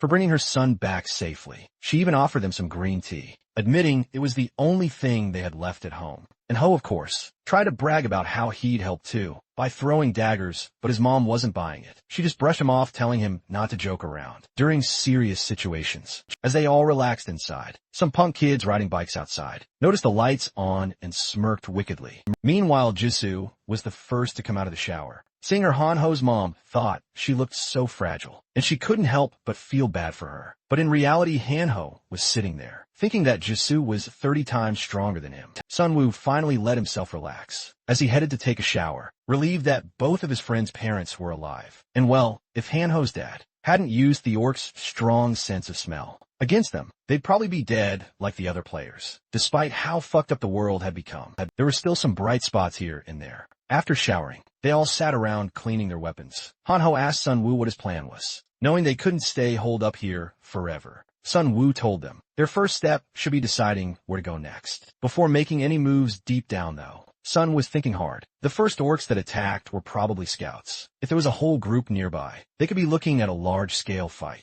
Their main problem now was figuring out exactly where to go, since they already had a goal in mind. As Sun Wu was deep in thought, Han-ho suddenly shoved his phone in his face, yelling for him to take a look. A new post had just gone up from the same guy, who opened a message board for players to comment. This time the player claimed to have set up a safe zone inside Yongdongpa Post Station, with help from his 3-star class friend, but of course maintaining that zone wasn't free. They were asking for gold or food rations to keep it running. Jisoo stared at the post and asked if they could really trust the guy. Han-ho thought the guy seemed like he genuinely cared about others, but Sun Wu wasn't so sure. He pointed out that he finally understood why that dude made the other post yesterday. Even if they weren't lying about the safe zone, they still spent 1,000 gold just to open a message board for survivors. It was pretty damn obvious this wasn't just charity. Sun Wu told them to look at the comments, which were filled with people singing the players' praises. In his eyes, it seemed like the guy was just using all this as a way to build himself a shiny, heroic reputation. And if a massive group gathered there, they wouldn't even have to lift a finger. All the supplies they needed would just come to them. Willingly, Han-ho couldn't believe it. He was shocked that the guy might be doing all this just to benefit himself. Sun Wu admitted that maybe he was being a little paranoid, but even so, the station was way too far for them to risk checking out. While scrolling through the comments, Han-ho spotted another post, this time from someone called Chief Gu,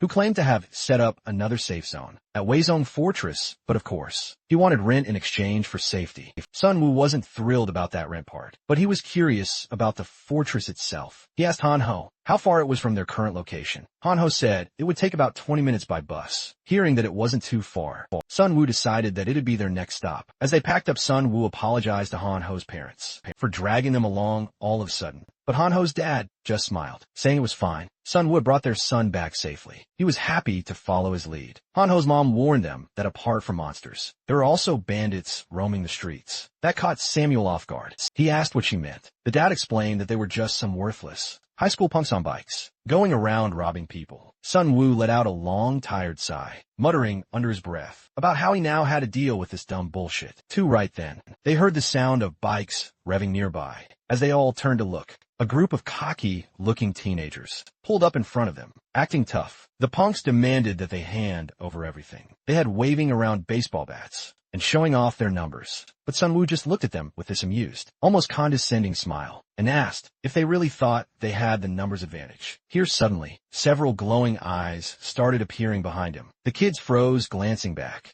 then bolted without another word, speeding off like scared little shits. The group was left completely confused, not understanding what had scared the punks so badly. Sun Wu slowly turned around, his face tense, and saw exactly why. A whole pack of giant wolves was standing there, staring right at them. Luckily, the wolves weren't attacking right away, so Sun Wu quietly suggested they back away slowly. He sure as hell didn't want to fight those monsters up close, even without their claws and fangs. Wolves had incredible balance. If even one person tripped, they were dead. Meet the group carefully retreated back into the apartment building. Hanho nervously asked if they were safe inside, but with the wolves still staring them down, Sun Wu knew damn well they could just smash their way in. As he racked his brain for a plan, one of the wolves suddenly charged straight at them and slammed into the front wall. Without wasting a second, Sun Wu hurled an acid bottle at it, burning its face and body. While the creature writhed in pain, Sun Wu barked out orders for his skeletons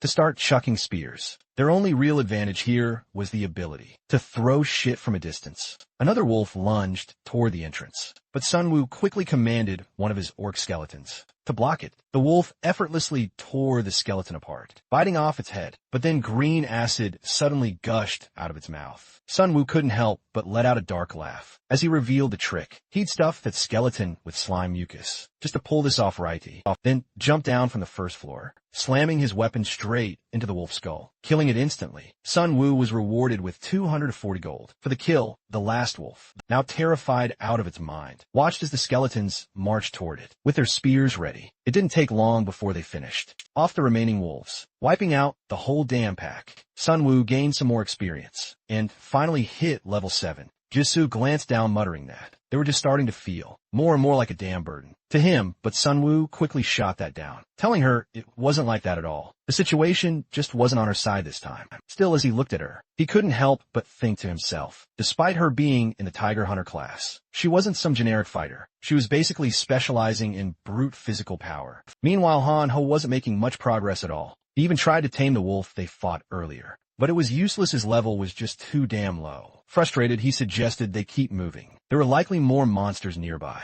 and none of them were in the mood to get ambushed again. Somewhere else shit was hitting the fan. A military helicopter was being hunted down by flying dragons. The captain was screaming at the pilot to push the speed, but the poor guy shouted back that they were already flying as fast as they could. The captain cursed out Sergeant Kim, blaming him for not giving enough warning about these damn dragons, but the pilot snapped back, reminding him that it was his own dumbass fault for ignoring the reports, just because Kim was only a sergeant. Before they could argue any further, a terrifying system message popped up. Field Boss Wyvern has appeared. The dragon didn't waste a second. It grabbed the helicopter in its massive claws and shredded it like a toy. After that, it perched on top of a massive building, letting out a deafening roar. Sun Wu and the others watched the scene in horror. Hanho had foolishly believed that the military might be able to do something against the monsters, but damn, he couldn't have been more wrong. His dad quietly pointed out that the dragons were settling down to sleep on top of the building, far too close to their so-called safe zone, but there wasn't a damn thing they could do. While that beast was nearby,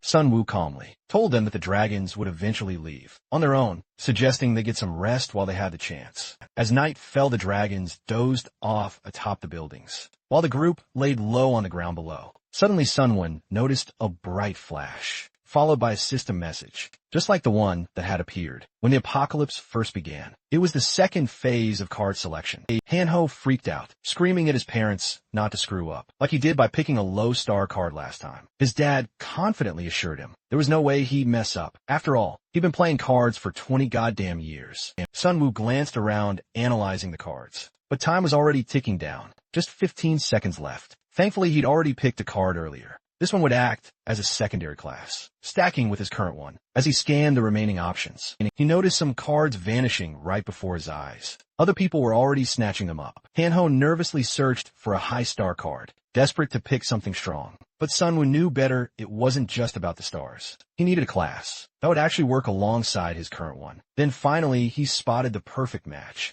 and snatched it immediately. A 3-star link card for the Dark Mage class. A system message popped up, telling him the card would merge with his current Necromancer class. Unlocking new skill, Sun Woo checked his new abilities and couldn't help but grin. They synced perfectly with his playstyle. Manhwa Anu looked like he was about to cry his damn eyes out. He had accidentally grabbed a 1-star priest card. The only skill it gave him was a temporary shield. 10 seconds after killing an enemy. As he sat there sobbing, his dad smugly asked if he picked the right card. Hanho looked up only to see his dad holding a shiny 3-star Pioneer card. This one allowed him to create safe zones. Sunwoo lit up with excitement when he heard that. This meant they wouldn't need to risk going to the fortress anymore. Hanho's dad kept flexing his new card, rubbing it in his face before casually asking his wife which class she'd picked. She calmly replied that she had chosen a 1-star chef card. Hanho groaned, telling her she should have picked something that wasn't so damn useless in battle. While the family squabbled in the background, Sunwoo quietly turned to Jisoo and asked about her card. She revealed that she had picked a 3-star Hitman card, which granted her an insane passive ability. Her senses would heighten whenever she was in danger. As Jisoo glanced at Sunwoo, she couldn't help but realize how strong he'd become. He wasn't just powerful, he could keep calm, think fast, and make tactical decisions even in brutal situations. She admitted to herself that, no matter how hard she tried, she just couldn't be like him. But deep down she knew she couldn't stay weak forever. If she couldn't be like him, then she'd have to find her own damn way, growing stronger in both her body and her mind. No matter what it took, BMC called out to the dad, asking him to explain his skill in detail. The guy explained that the Pioneer class allowed him to create something called the Pioneer's Camp. It cost 10 mana every 10 minutes and let players take shelter from monster attacks. However, the shelter only covered a limited area and could be destroyed by strong attacks. Worse if the player ran out of mana. The safe zone would start draining 100 gold every 10 minutes instead. Sunwoo muttered under his breath, realizing that keeping this safe zone active here would be a real pain in the ass. Plus, gathering a large group inside it didn't seem smart either. He suggested they save that skill for emergencies only, and they need to pick a proper spot for it too. Hanho then asked if they weren't heading to the fortress anymore. BMC glanced out the window and said there was no need for that anymore. He figured all the groups holed up in the fortress would just abuse their power, like greedy bastards, so it was better to stay away from them. As he kept looking outside, he spotted the dragons moving again. Finally, the dragons flew away and they could leave the building. BMC asked Hanho to check the forum for store locations. Sunwoo currently had over 24,000 gold on him, and he knew damn well that he needed to spend it soon. There was no telling when they'd run into another high-level monster ready to tear them apart. Hanho kept scrolling through the entire forum, but still couldn't find any info about stores. Suddenly, the sound of motorcycle engines echoed outside. The kids were back now that the dragons had left. Hanho told the MC it was probably the same group of kids they'd run into the day before. The MC smirked, thinking they might as well ask those little shits about the stores. After all, they were always out there snatching gold from people, so they had to know where to spend it. Meanwhile, the kids were talking about the store as they walked. They'd been unlucky last time, but they were hopeful they'd score some good items this round. One kid mentioned how most gamblers quit right before they hit a big. The kids finally reached their hideout, but something fell off. It seemed empty. They quietly unlocked a room and found their friends hiding inside. One of the kids asked about Eugene, who wasn't there. Another kid, on the verge of tears, said that the man had shown up again and taken Eugene because she hadn't collected enough money. Suddenly, Eugene stormed into the room, yelling at them to shut the hell up. The kid rushed to ask if she was okay, but his face went pale when he got a good look at her. She looked like a damn vampire. He brushed past her and walked straight into their boss's room. The boss, sitting there, called him Tai Song and immediately asked why he killed Wusik, pointing out that Wusik had been loyal to their cause and their leader. Tai Song coldly replied that Wusik attacked them first. They didn't have a choice. The boss, narrowing his eyes, asked if he planned to kill Eugene too. He stood up and warned that vampires who avoided drinking blood would eventually lose their sanity. Tai Song hesitated then, asked if the boss even knew how many people Wusik had killed. That question seemed to piss the man off instantly. He glared and asked if Tai Song was seriously talking back to him. Right now, he reminded him that their boss had generously allowed them to work for him, and they'd be dead meat if they started defying orders. Tai Song simply walked away, muttering that he'd figure things out himself. But the man wasn't done with him. He stopped him and growled that if it didn't bring back 10,000 gold, within 2 days he'd be the next to die. Right then voices echoed from outside the room. Sun Wu and his group had entered their hideout. The MC grumbled about their pathetic customer service, drawing the boss's attention. The boss assumed they were there to buy something, and casually asked what they wanted. Without wasting time, Sun Wu pointed his sword straight at him and ordered him to hand over every last thing he had. The vampire boss started laughing like a maniac, warning them they had no fucking clue what kind of mess they just walked into. But then Sun Wu noticed the guy's fangs. He immediately asked if this bastard was the gang boss of the apartment. The vampire's grin twisted into rage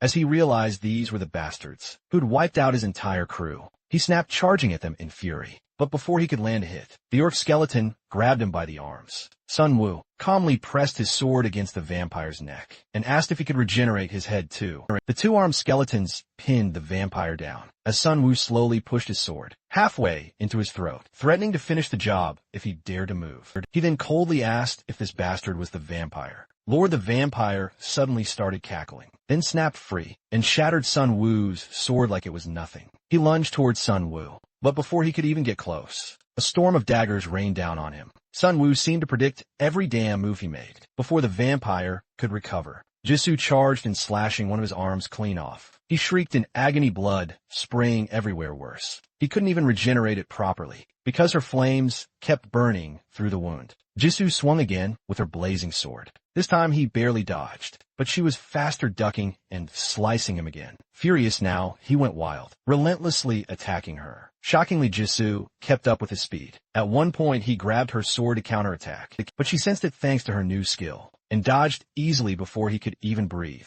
The orc skeletons attacked from behind. Thanks to Sun Wei's new skill, they were now empowered by Death's aura. It made them a hell of a lot stronger, while weakening their enemies. Sun Wu thought grimly to himself how before this, his skeletons wouldn't have stood a damn chance against this vampire, but now they were overpowering him. The orcs quickly forced the vampire to his knees, leaving him nowhere to run. He started crying out in desperation, asking what the hell they wanted from him. As he looked up at Sun Wu, he finally realized this seemingly weak guy was the one controlling the skeletons. The vampire started scheming, thinking he could get close, pretend to talk, then kill him in one strike. But before he could even twitch, a set of bone spears ripped through his chest, pinning him in place. Sun Wu, staring at him with a chilling glare, told him coldly that he should still be able to talk. With those spears jammed through his chest, he leaned in and asked with a terrifying smile, "Or do you want some more?" Meanwhile, Taesong stood there staring in utter disbelief, completely stunned at how they had managed to kill such a powerful monster. But the vampire just started laughing, mocking them, telling them not to get so full of themselves just because they'd beaten him.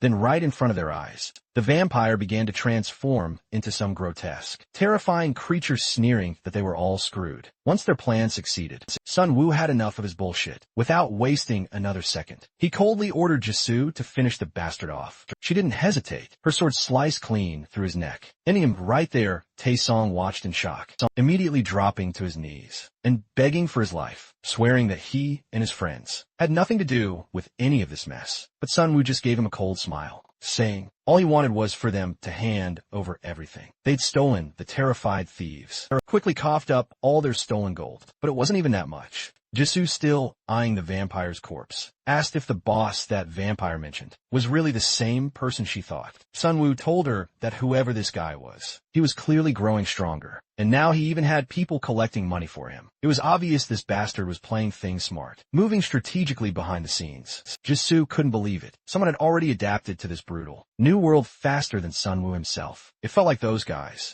were way more suited to this fucked up world than the old one they'd left behind. Sun Wu wasn't naive. He knew more vampires would start popping up soon, especially since the boss and his underlings could turn players into vampires too. As much as he wanted to just ignore it, he couldn't need his whole damn team just to take down even one of them. Right now, if those vampires grouped up and attacked together, they wouldn't stand a damn chance. He already knew today's fight wasn't the last. They'd definitely clash with those bloodsuckers again. Turning toward the terrified teens, Sun Wu asked about the store they mentioned. Taesong, trying to stay on their good side, eagerly offered to lead them there himself. But right then, everything froze. A chilling system notification appeared in front of them. It mentioned players who had refused to pick a card, even after being given a second chance. But this message wasn't like the usual ones. It was read aloud, and Sun Wu could immediately sense that something bad, really bad, was coming. Suddenly, one of the teenagers started screaming in pure panic, yelling that he hadn't picked a card yet. He confessed that he thought it seemed shady as hell, so he didn't trust it. Pointing frantically at another guy, he shouted that he hadn't picked a card either. Then a terrifying red system notification appeared, announcing that any players who hadn't picked a card would now be turned into monsters.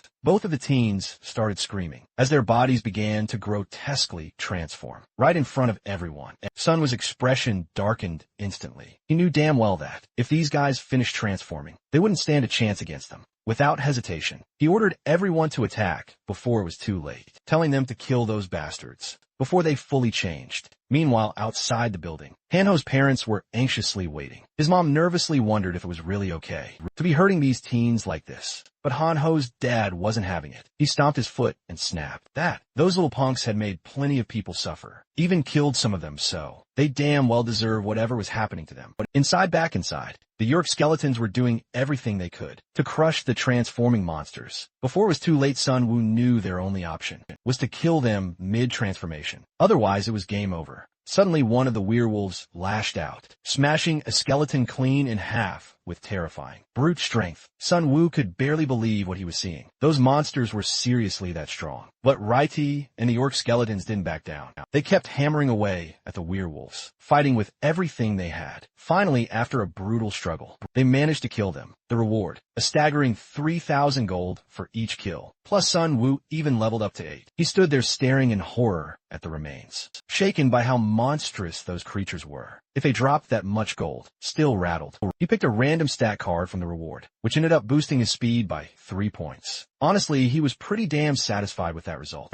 Jisoo commented that it was a smart move for him to keep stacking his stats. After all, it wouldn't take long for enemies to realize he was the one controlling the entire skeleton army. Once they figured that out, every single one of them would be gunning for him. Meanwhile, Hanho is still freaking out, wondering if they'll keep running into such terrifying monsters. Hearing that, the MC calmly tells him he already has a plan. He's going to try turning these monsters into his own minions. He hasn't tested this ability on humans yet, mostly because he doesn't want to ruin his reputation among the other players. But now the situation has changed. There are still many players who haven't picked a card, and soon they'll all transform into monsters. If he wants to stand a chance against them, he can't keep worrying about what others think. As he starts turning the skeletons into his minions, he thinks that maybe they could even match the vampires in strength. Taesong watches in complete disbelief as his own friend transforms into a skeleton soldier to serve the MC. Soon-Will looks at the transformed skeleton coldly and asks where the store is.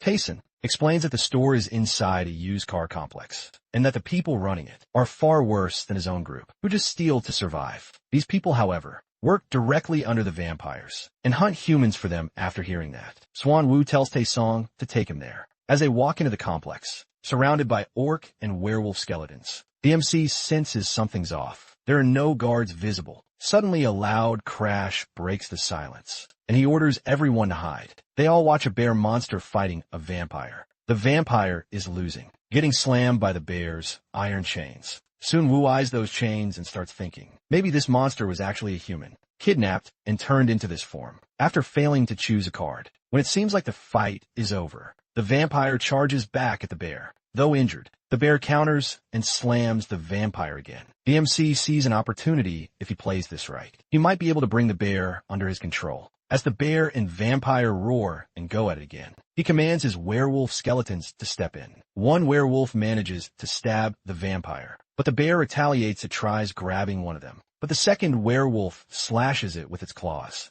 The MC then gets a reward, 3,500 gold for killing the bear. But he's already hit the max number of minions. so he has to destroy one to make space. He sacrifices one of the orc skeletons and replaces it with the powerful bear. The new bear minion is massive, likely the biggest size for a mid-tier minion. Suddenly Hanho spots their school bus, parked among other vehicles. That's when the group realizes the vampires have captured the students. Soon Wu figures that if all the students on that bus have been turned, he's going to be facing a hell of a lot of enemies. But charging in recklessly would be dangerous. He asks Taesong again about the store, and just as Taesong tries to give directions, someone smacks his hand away. He turns around and sees his friend Eugene, but she's now a vampire. The vampire controlling her laughs at hearing her name and says he hasn't harmed the girl because he considers all of them his children. He had come to investigate who'd been killing all the vampires. Swanwoo realizes that Eugene has been possessed and figures the vampire probably came after sensing his comrades. Dying, the MC tells the vampire that he talks too much for a vampire lord. The vampire laughs and says it's just a habit. He likes explaining things to fools. In fact, some people even call him the professor for that reason. Then he cuts to the chase, saying all of them are as good as dead. Suddenly he casts a lesser curse on the MC, one that needs holy magic to be lifted. The vampire lord laughs, ready to finish them off. But before he can sue, and Wu kicks him in the face. Ano watches in shock and questions if Su and Wu is even human anymore. The MC looks at a red mark on his hand, wondering if it's the result of the curse. Thankfully, it doesn't seem to be doing anything yet. Hanho appears dressed in a priest outfit, holding his hand out like some divine savior. The MC looks at him and sarcastically thinks how low the standards have fallen. If even someone like Han Ho can become a priest. Han Ho takes his hand and tries to lift the curse, but his holy magic isn't strong enough. The curse instead reveals the MC's location to the vampire lord. Every 12 hours right then, the MC receives a system notification, a special quest. The objective is to kill the vampire lord, and the reward includes 30,000 gold, an AC rank item ticket. This new quest simplifies things for the MC. He decides he'll kill the vampire lord before the vampire can kill him. So he walks up to Taesong and asks him about the vampire's lair. The group then enters a D rank item shop, where they're faced with 4 ball options, ranging from bronze to platinum. The platinum one is the most expensive, costing 100,000 gold. The MC decides to go first, although he holds an unlimited rank ticket that could get him access to the platinum ball. He chooses to save it for later, thinking it might come in more handy down the road. He's confident in his own strength and doesn't urgently need an item, so he picks the gold tier option instead. A new screen pops up, showing several choices for gold balls. He recalls his previous experience and decides to pick the first place ball again, no matter how expensive it is, since that one usually yields the best reward. With a sly grin, he bets everything on it. Luck is on his side, he wins the first place reward. His prize is a coupon that grants him a master rank. Exclusive class skill, this new ability uses 0 mana and lets him create a safe space where his minions can rest and recover until he summons them again. If he calls out multiple minions at once, it triggers a curse of death that grows, more powerful with the number of minions summoned. Meanwhile, Jisoo and Hanho shoot angry. Looks at him, annoyed that he keeps getting all the good stuff. Jisoo pushes him aside and heads in to try her own luck. Su and Wu, on the other hand, tests out his new spell and stores his minions inside the safe space, which essentially works like a massive inventory. He can summon them back whenever he wants. Excited, he turns to his friends to ask what they got, only to find both of them looking completely crushed. Jisoo ended up with a bank medkit and some hiking gear, while Hanho got a rough bullhide cuirass. Seeing their miserable faces, Su and Wu awkwardly asks if they should keep moving. At the same time, inside the vampire's lair, all the students are being held captive, surrounded by the corpses of his friends. Kyungsoo regrets not following the MC. He starts to question his decision to take everyone to the military base. They had dodged all the dragons along the way, only to find the base wrecked and empty. When they got there, the students turned to Kyungsoo, unsure what to do next, and panic spread through the group. Ongsu wondered why he was even the one responsible. He just been the driver. One student showed him a phone, pointing out a safe zone in the fortress. As everyone waited for him to make a call, he realized they were all still alive because of him. With new resolve, he led them toward the fortress. But that too turned out to be a disaster. Instead of safety, they were met by vampires, who slaughtered the students mercilessly. The few who survived were enslaved. One vampire kicks Kyungsoo and tells him to keep moving. Laughing cruelly, the vampire says, They'll just eat him if he gets too tired, as they joke about devouring the students. Kiangsu stares ahead in despair, fully aware his fate will be the same as his friends. Then something strange happens. A skeleton appears before the vampire's tiny, nope, bigger than a minion, pointing a sword at them. The vampires laugh, assuming it's just another weak monster. One lunges to tear it apart, but ends up getting pierced by several spears. Suddenly Swan Wu's entire army shows up. Kai Yang's eyes light up when he realizes the MC has come. As Swan Wu approaches, Kaisen notices how much stronger he's become. He's baffled by the huge difference in their power, considering they're both just college students. The vampires try to regroup for another attack, but one is instantly shredded by the skeletal bear. Swan Wu stands confidently among his army and commands them to kill all the vampires, except for one who he wants to interrogate Qiang. Su watches in shock, realizing this group is way stronger than he ever imagined. It's not just Su and Wu. Jisoo also looks a lot more powerful now. The last surviving vampire begs for mercy. As orc skeletons hold him down, Sun Wu questions him about how many players and vampires are inside the building. As well as their levels, the vampire answers honestly. Only one vampire, the area manager, is at level 5. There are 12 players inside, and the strongest among them is level 4. Sun Wu thanks him for the information, but clearly has no plans to spare his life. The vampire panics and starts offering more, saying he knows the building's layout and security setup. But before he can say more,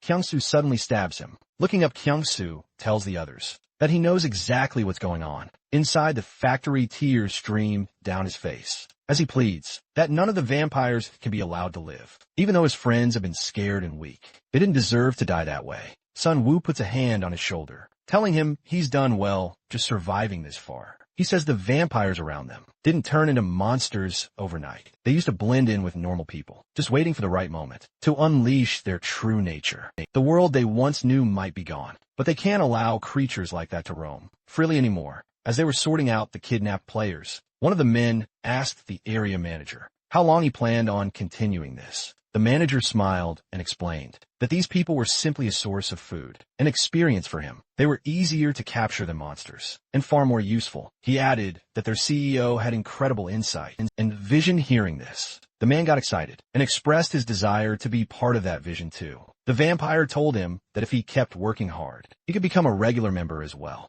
After all, he himself had started off as just a low-level warehouse worker before becoming a full-time employee. But just as he was speaking, he heard someone mock him. Turning around, he saw the main character, Swan Wu, standing alone. Swan Wu chuckled and commented that they were calling their betrayal of humanity. Innovative, the manager stepped forward with his team and asked who he was from inside the cages. The imprisoned students recognized Swan Wu and felt relieved to see him. The vampire growled, reminding them they were just food. Sun Wu shot him a cold look and asked if he never told him who he was. That's when a vampire realized this was the same person who had taken out Manager Park. Sun Wu laughed at the mention of the word manager and sarcastically asked if that was supposed to be some kind of white-collar fantasy, despite Swan Wu walking into the factory alone. The manager didn't think he could possibly handle them all by himself, but Swan Wu just smiled and said he'd take them all on with his skills. Suddenly, thick black smoke began spreading across the floor. The workers panicked as a notification popped up. The Great Spirit had been activated.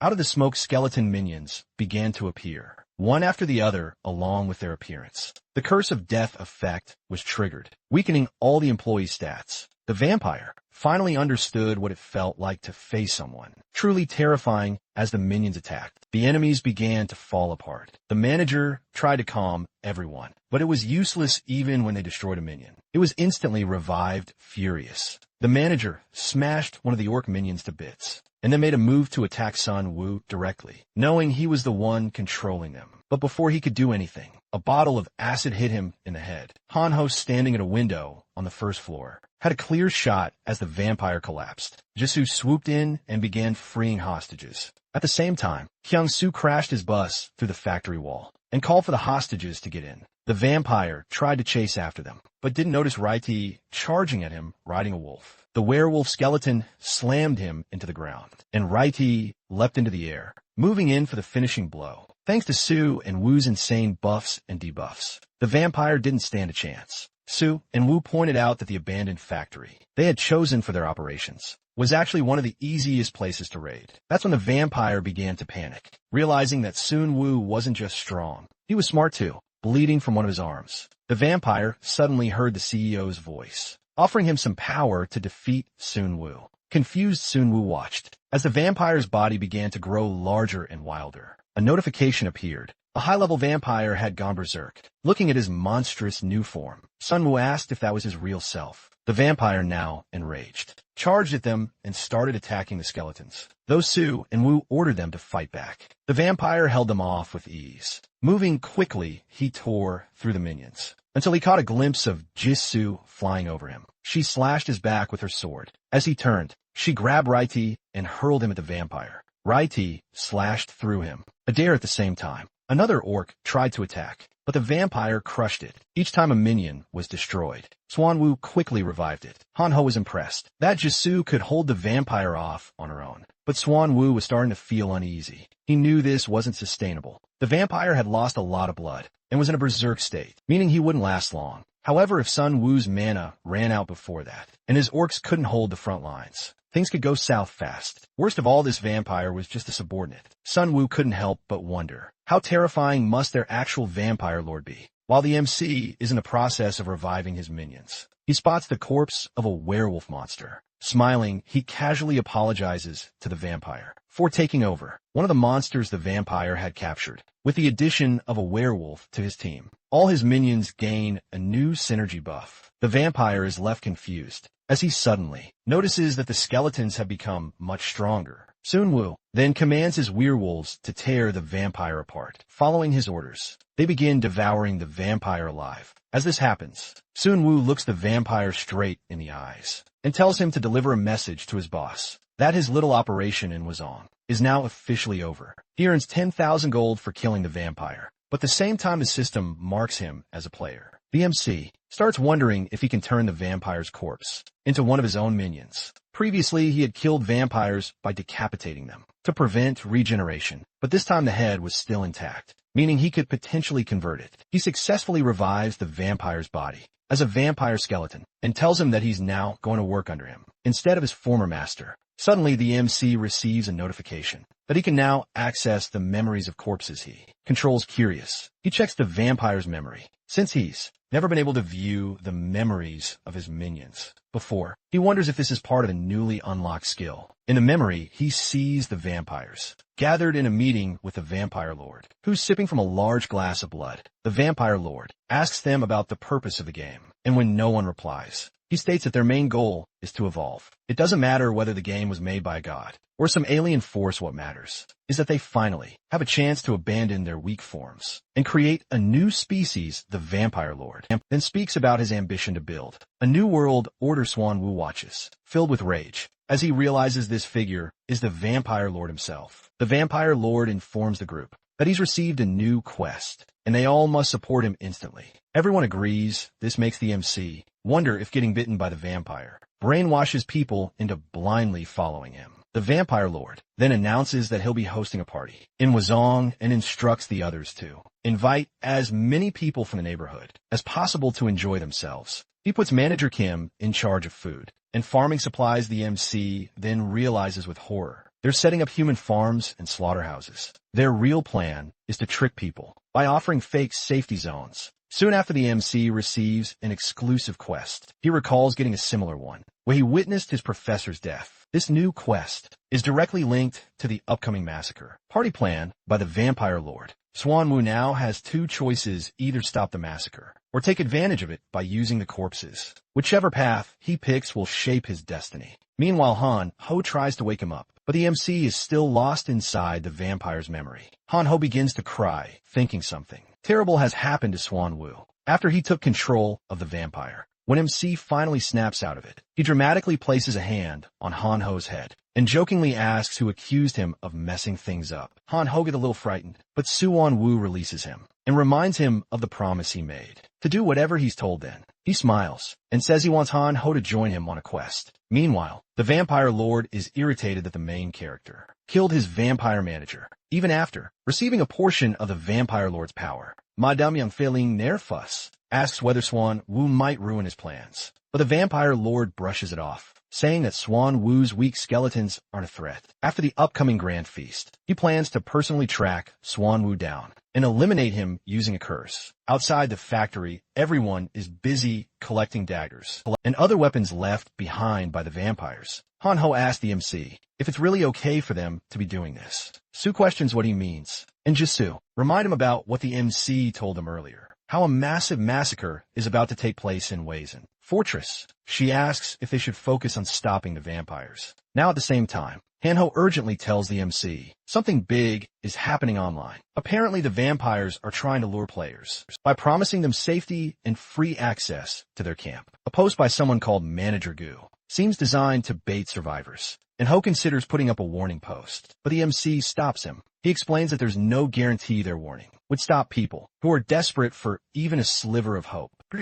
If the vampires are forced to change their strategy, he'll lose the advantage he has from knowing their current plan, since they can't do anything to stop the vampires. Just yet he says they should focus on finishing their preparations. Instead, he then asks Jisoo if she found anything useful. She says yes, she discovered some helpful potions in Vampire Manager Kim's warehouse. An offense, a wireless charging battery, which they use to recharge their phones. Jisoo also comes across a white potion, labeled treatment, which cures infections. Sue and Woo immediately uses it on Taesung's friend, Eugene, partially restoring her back to normal. Taesung and his friends gratefully thank him. The MC understands how hard things have been for the girl, and although the potion didn't fully heal her, it still worked. Well, he then turns to Taesung and warns him to watch over his friend carefully, in case the vampire lord tries to possess her again. If that happens, he says he'll have no choice but to kill her, but with a determined look. Taesung tells him that won't happen. The MC looks confused for a moment, wondering if Taesung meant they would try to stop him if he ever attacked their friend. Even though the group had a criminal background, they didn't seem like bad people, so the MC lets them go still. He warns that he might need their help again later.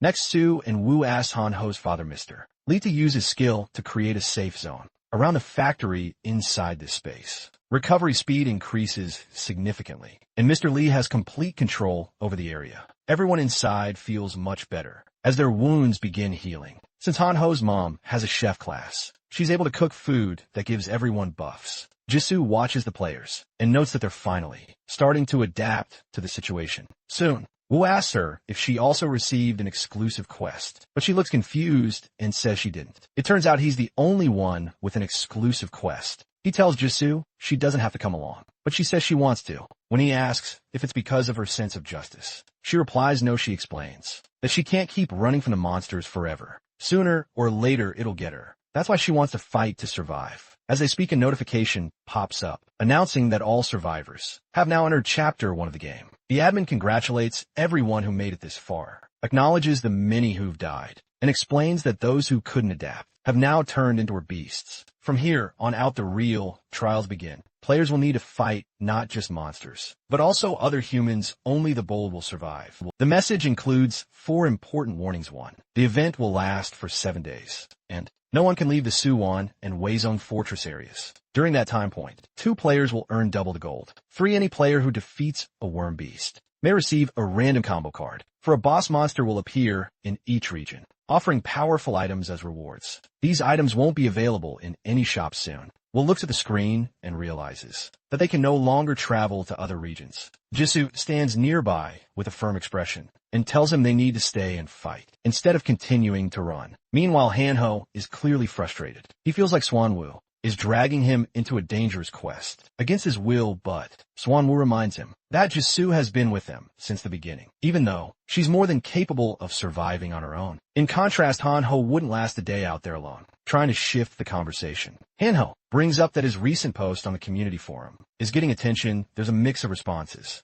but one in particular stands out. It's from the prosecutor of Yang Dangpo. This person has used a level 3 pioneer skill to build a secure base and even formed a guild called Independence. The guild's main focus is group survival, and they're planning to create a proper safe zone for survivor. Swanwoo doesn't believe this guy is trying to recruit him into the guild. Instead, he thinks the goal of that comment was to show others that they're not acting selfishly or with bad intentions. Hanho finds it hard to believe that someone could think so far ahead, but Sunwoo points out that more ambitious people are finally starting to step forward. Hanho then asks where they're heading. Sue and Woo replies that they're going to level up and asks about Han Ho's current level. Han Ho admits he's only at level 5, which Su and Wu finds disappointingly low. Right then, Kyung Se stops the car and tells them they've arrived. As everyone steps out, Han Ho asks if this is really where Su and Wu plans to take them. Soon Wu confirms it and declares the area as their new hunting ground. The place is crawling with monsters, hiding behind wrecked cars and debris.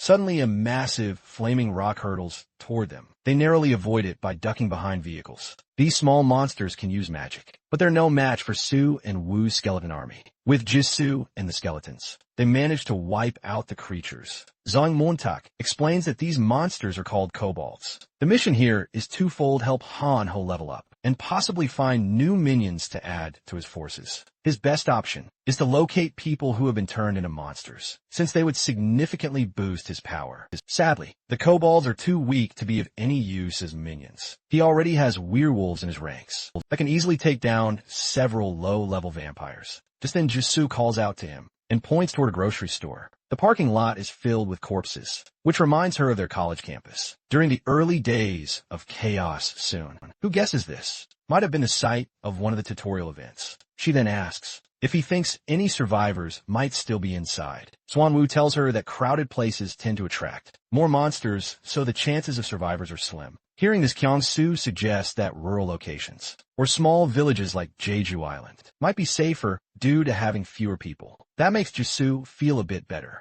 Her family lives on Jeju. She catches Soo-in Woo looking at her and tells him there's no need to worry. She never really expected to meet her family again. Anyway, besides, they're all influential and probably doing fine. Sun-woo picks up on the complicated tone in her voice and realizes she must have a strained relationship with her family, so he chooses not to ask any more about it. As they enter a mart, the entrance is suddenly sealed by magic, turning the place into a large-scale dungeon known as the Sorcerer's Fortress. The only way to escape is by defeating the dungeon boss. Out of nowhere, a giant magic circle appears beneath them, teleporting everyone to different locations. Han Ho ends up falling from a ceiling, right into a group of kobolds, who start laughing at the sight of a weak human alone. At first, Han Ho thinks he can take them, but the moment he realizes he's completely alone, panic sets in. His survival chances drop from half a day to barely 30 seconds. The kobolds charge at him, but by accident, he manages to kill one of them. As they angrily swarm him, he starts to think it's over,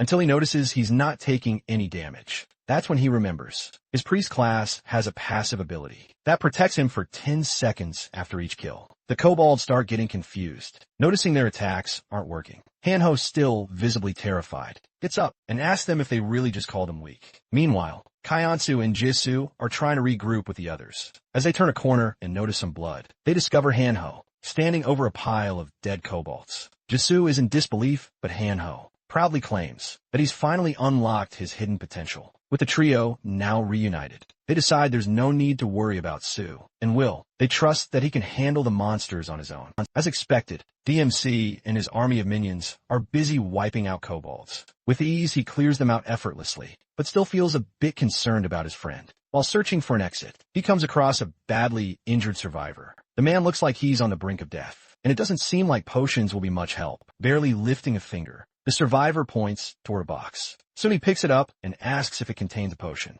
When he opens it, he finds a strange egg inside. According to the item description, a creature will hatch from the egg that could change his fate. With his last breath, the survivor explains that the dungeon boss holds the token required to claim this egg. It originally belonged to him, but the boss managed to steal the token. Sun Woo is shocked to realize the man is actually a powerful 5-star dragon knight. He figures the guy must have gotten lost in the dungeon while searching for the mart, only to have all his tokens stolen by the boss. It seems the knight's class had potential that only unlocked later, but sadly, he never made it that far. Although, the description only refers to it as a mysterious egg. Sun Woo instantly recognizes it as a dragon egg. He assumes the knight and trusted him with it, so he could finish what the man couldn't. While Su and Woo is still standing there, more kobolds try to attack, but his minions easily take them out. Now determined to retrieve the token and avenge the fallen knight, he continues pressing forward. Despite being cut down repeatedly, the kobold keep charging like mindless drones,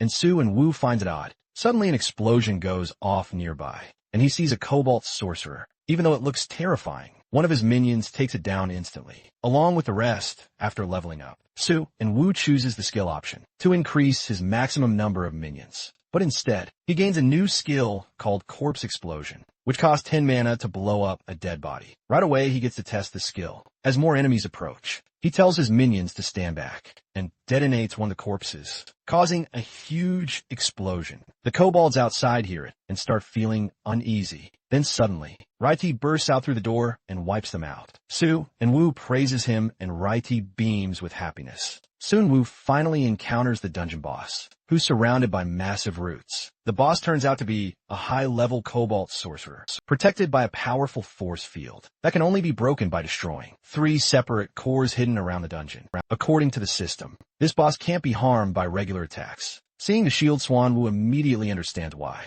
The boss has just been chilling, while its guards are out fighting. It had no need to join the battle directly. Suddenly the boss unleashes a deadly spell that will kill anyone under level 10. In 1 hour, so when Wu panics, everyone in his group is below level 10. Now he realizes the truth. The earlier kobold attacks were just a stalling tactic to buy time for the spell to activate. He sends his minions to attack the boss, but the shield makes them useless. Thinking on his feet, he orders his minions to stack dead cobalt bodies around the boss, and then blows them up in a massive explosion. But when he returns to check, nothing, the boss remains unharmed. Now, furious, the boss sacrifices some of its health. To speed up the spell, only 52 minutes remain. Soon Wu starts to feel the pressure, realizing time is running out. With no other option, he focuses on finding and destroying the cores. Using memory fragments from revived cobalt monsters, he discovers the locations of the cores. He destroys the first one pretty quickly. Just 1 down, 2 to go. But only 19 minutes remain. He pushes forward,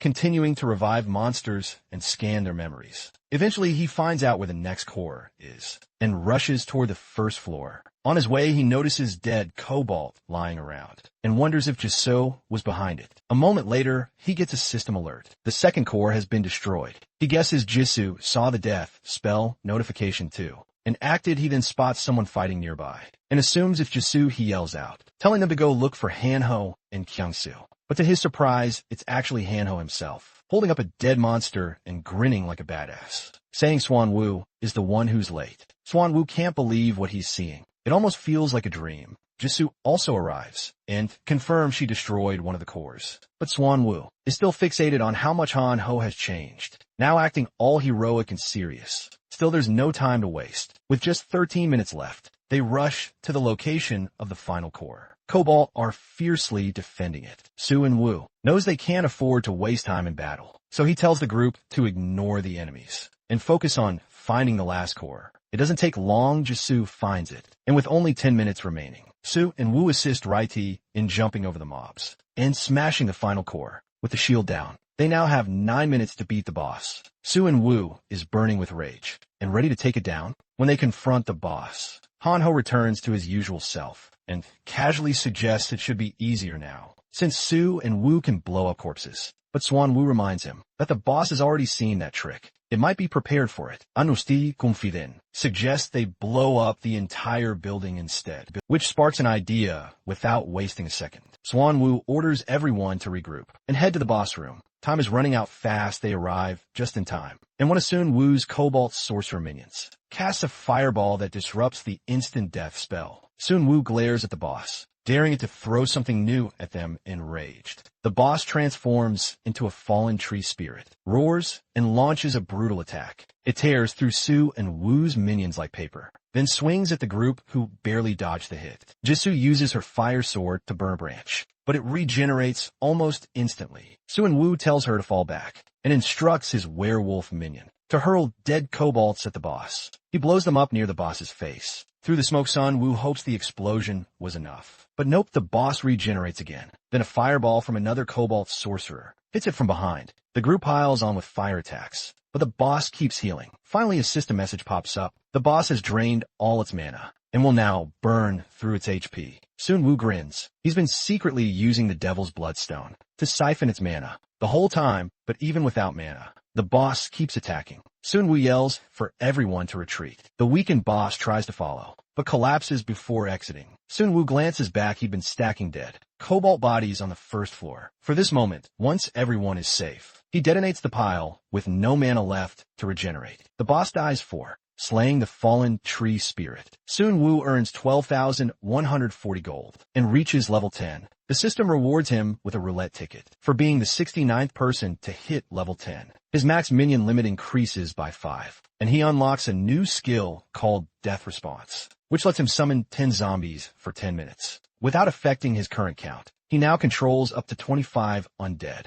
On top of that, he holds the token of the Dragon Knight. When he raises his sword, he feels ready to take on a vampire lord. That Dragon Knight's token is actually a masterless sword that boosts his strength by 6. Unfortunately, he can't hatch the dragon egg yet, since he's not a dragon tamer. The system tells him it'll take 5,000 days to hatch, or he can shorten the time by killing powerful monsters with the sword. He does the math, 13 years to wait. Jisoo tells him it's probably a penalty for not having the right class. Sun Wu says he'll just prove himself to the sword by slaying monsters. At least the sword boosts his strength, so he's fine with it. Then Hanho interrupts, saying his phone is ringing. It's a message from Taesong, who is sent to Hagon Square to spy on the vampires. Taesong reports that many people are gathered, but no vampires have shown up yet. Swan Wu is relieved he's still okay. Earlier, he told Taesong to blend in with the other survivors and secretly observe the vampires, asking him to send a private message if anything major happened. Taesong had accepted the job happily, since he was already familiar with vampires. Back in the present, one of Sun Wu's orc skeletons informs him that 2 werewolves were found dead. He wonders if the tree spirit was behind it. He revives them and adds them to his army. With that, he now has 5 werewolves and 15 total minions, now fully equipped and stronger than ever. Sun Wu sets his sights on Hank, ready to eliminate the vampire threat once and for all.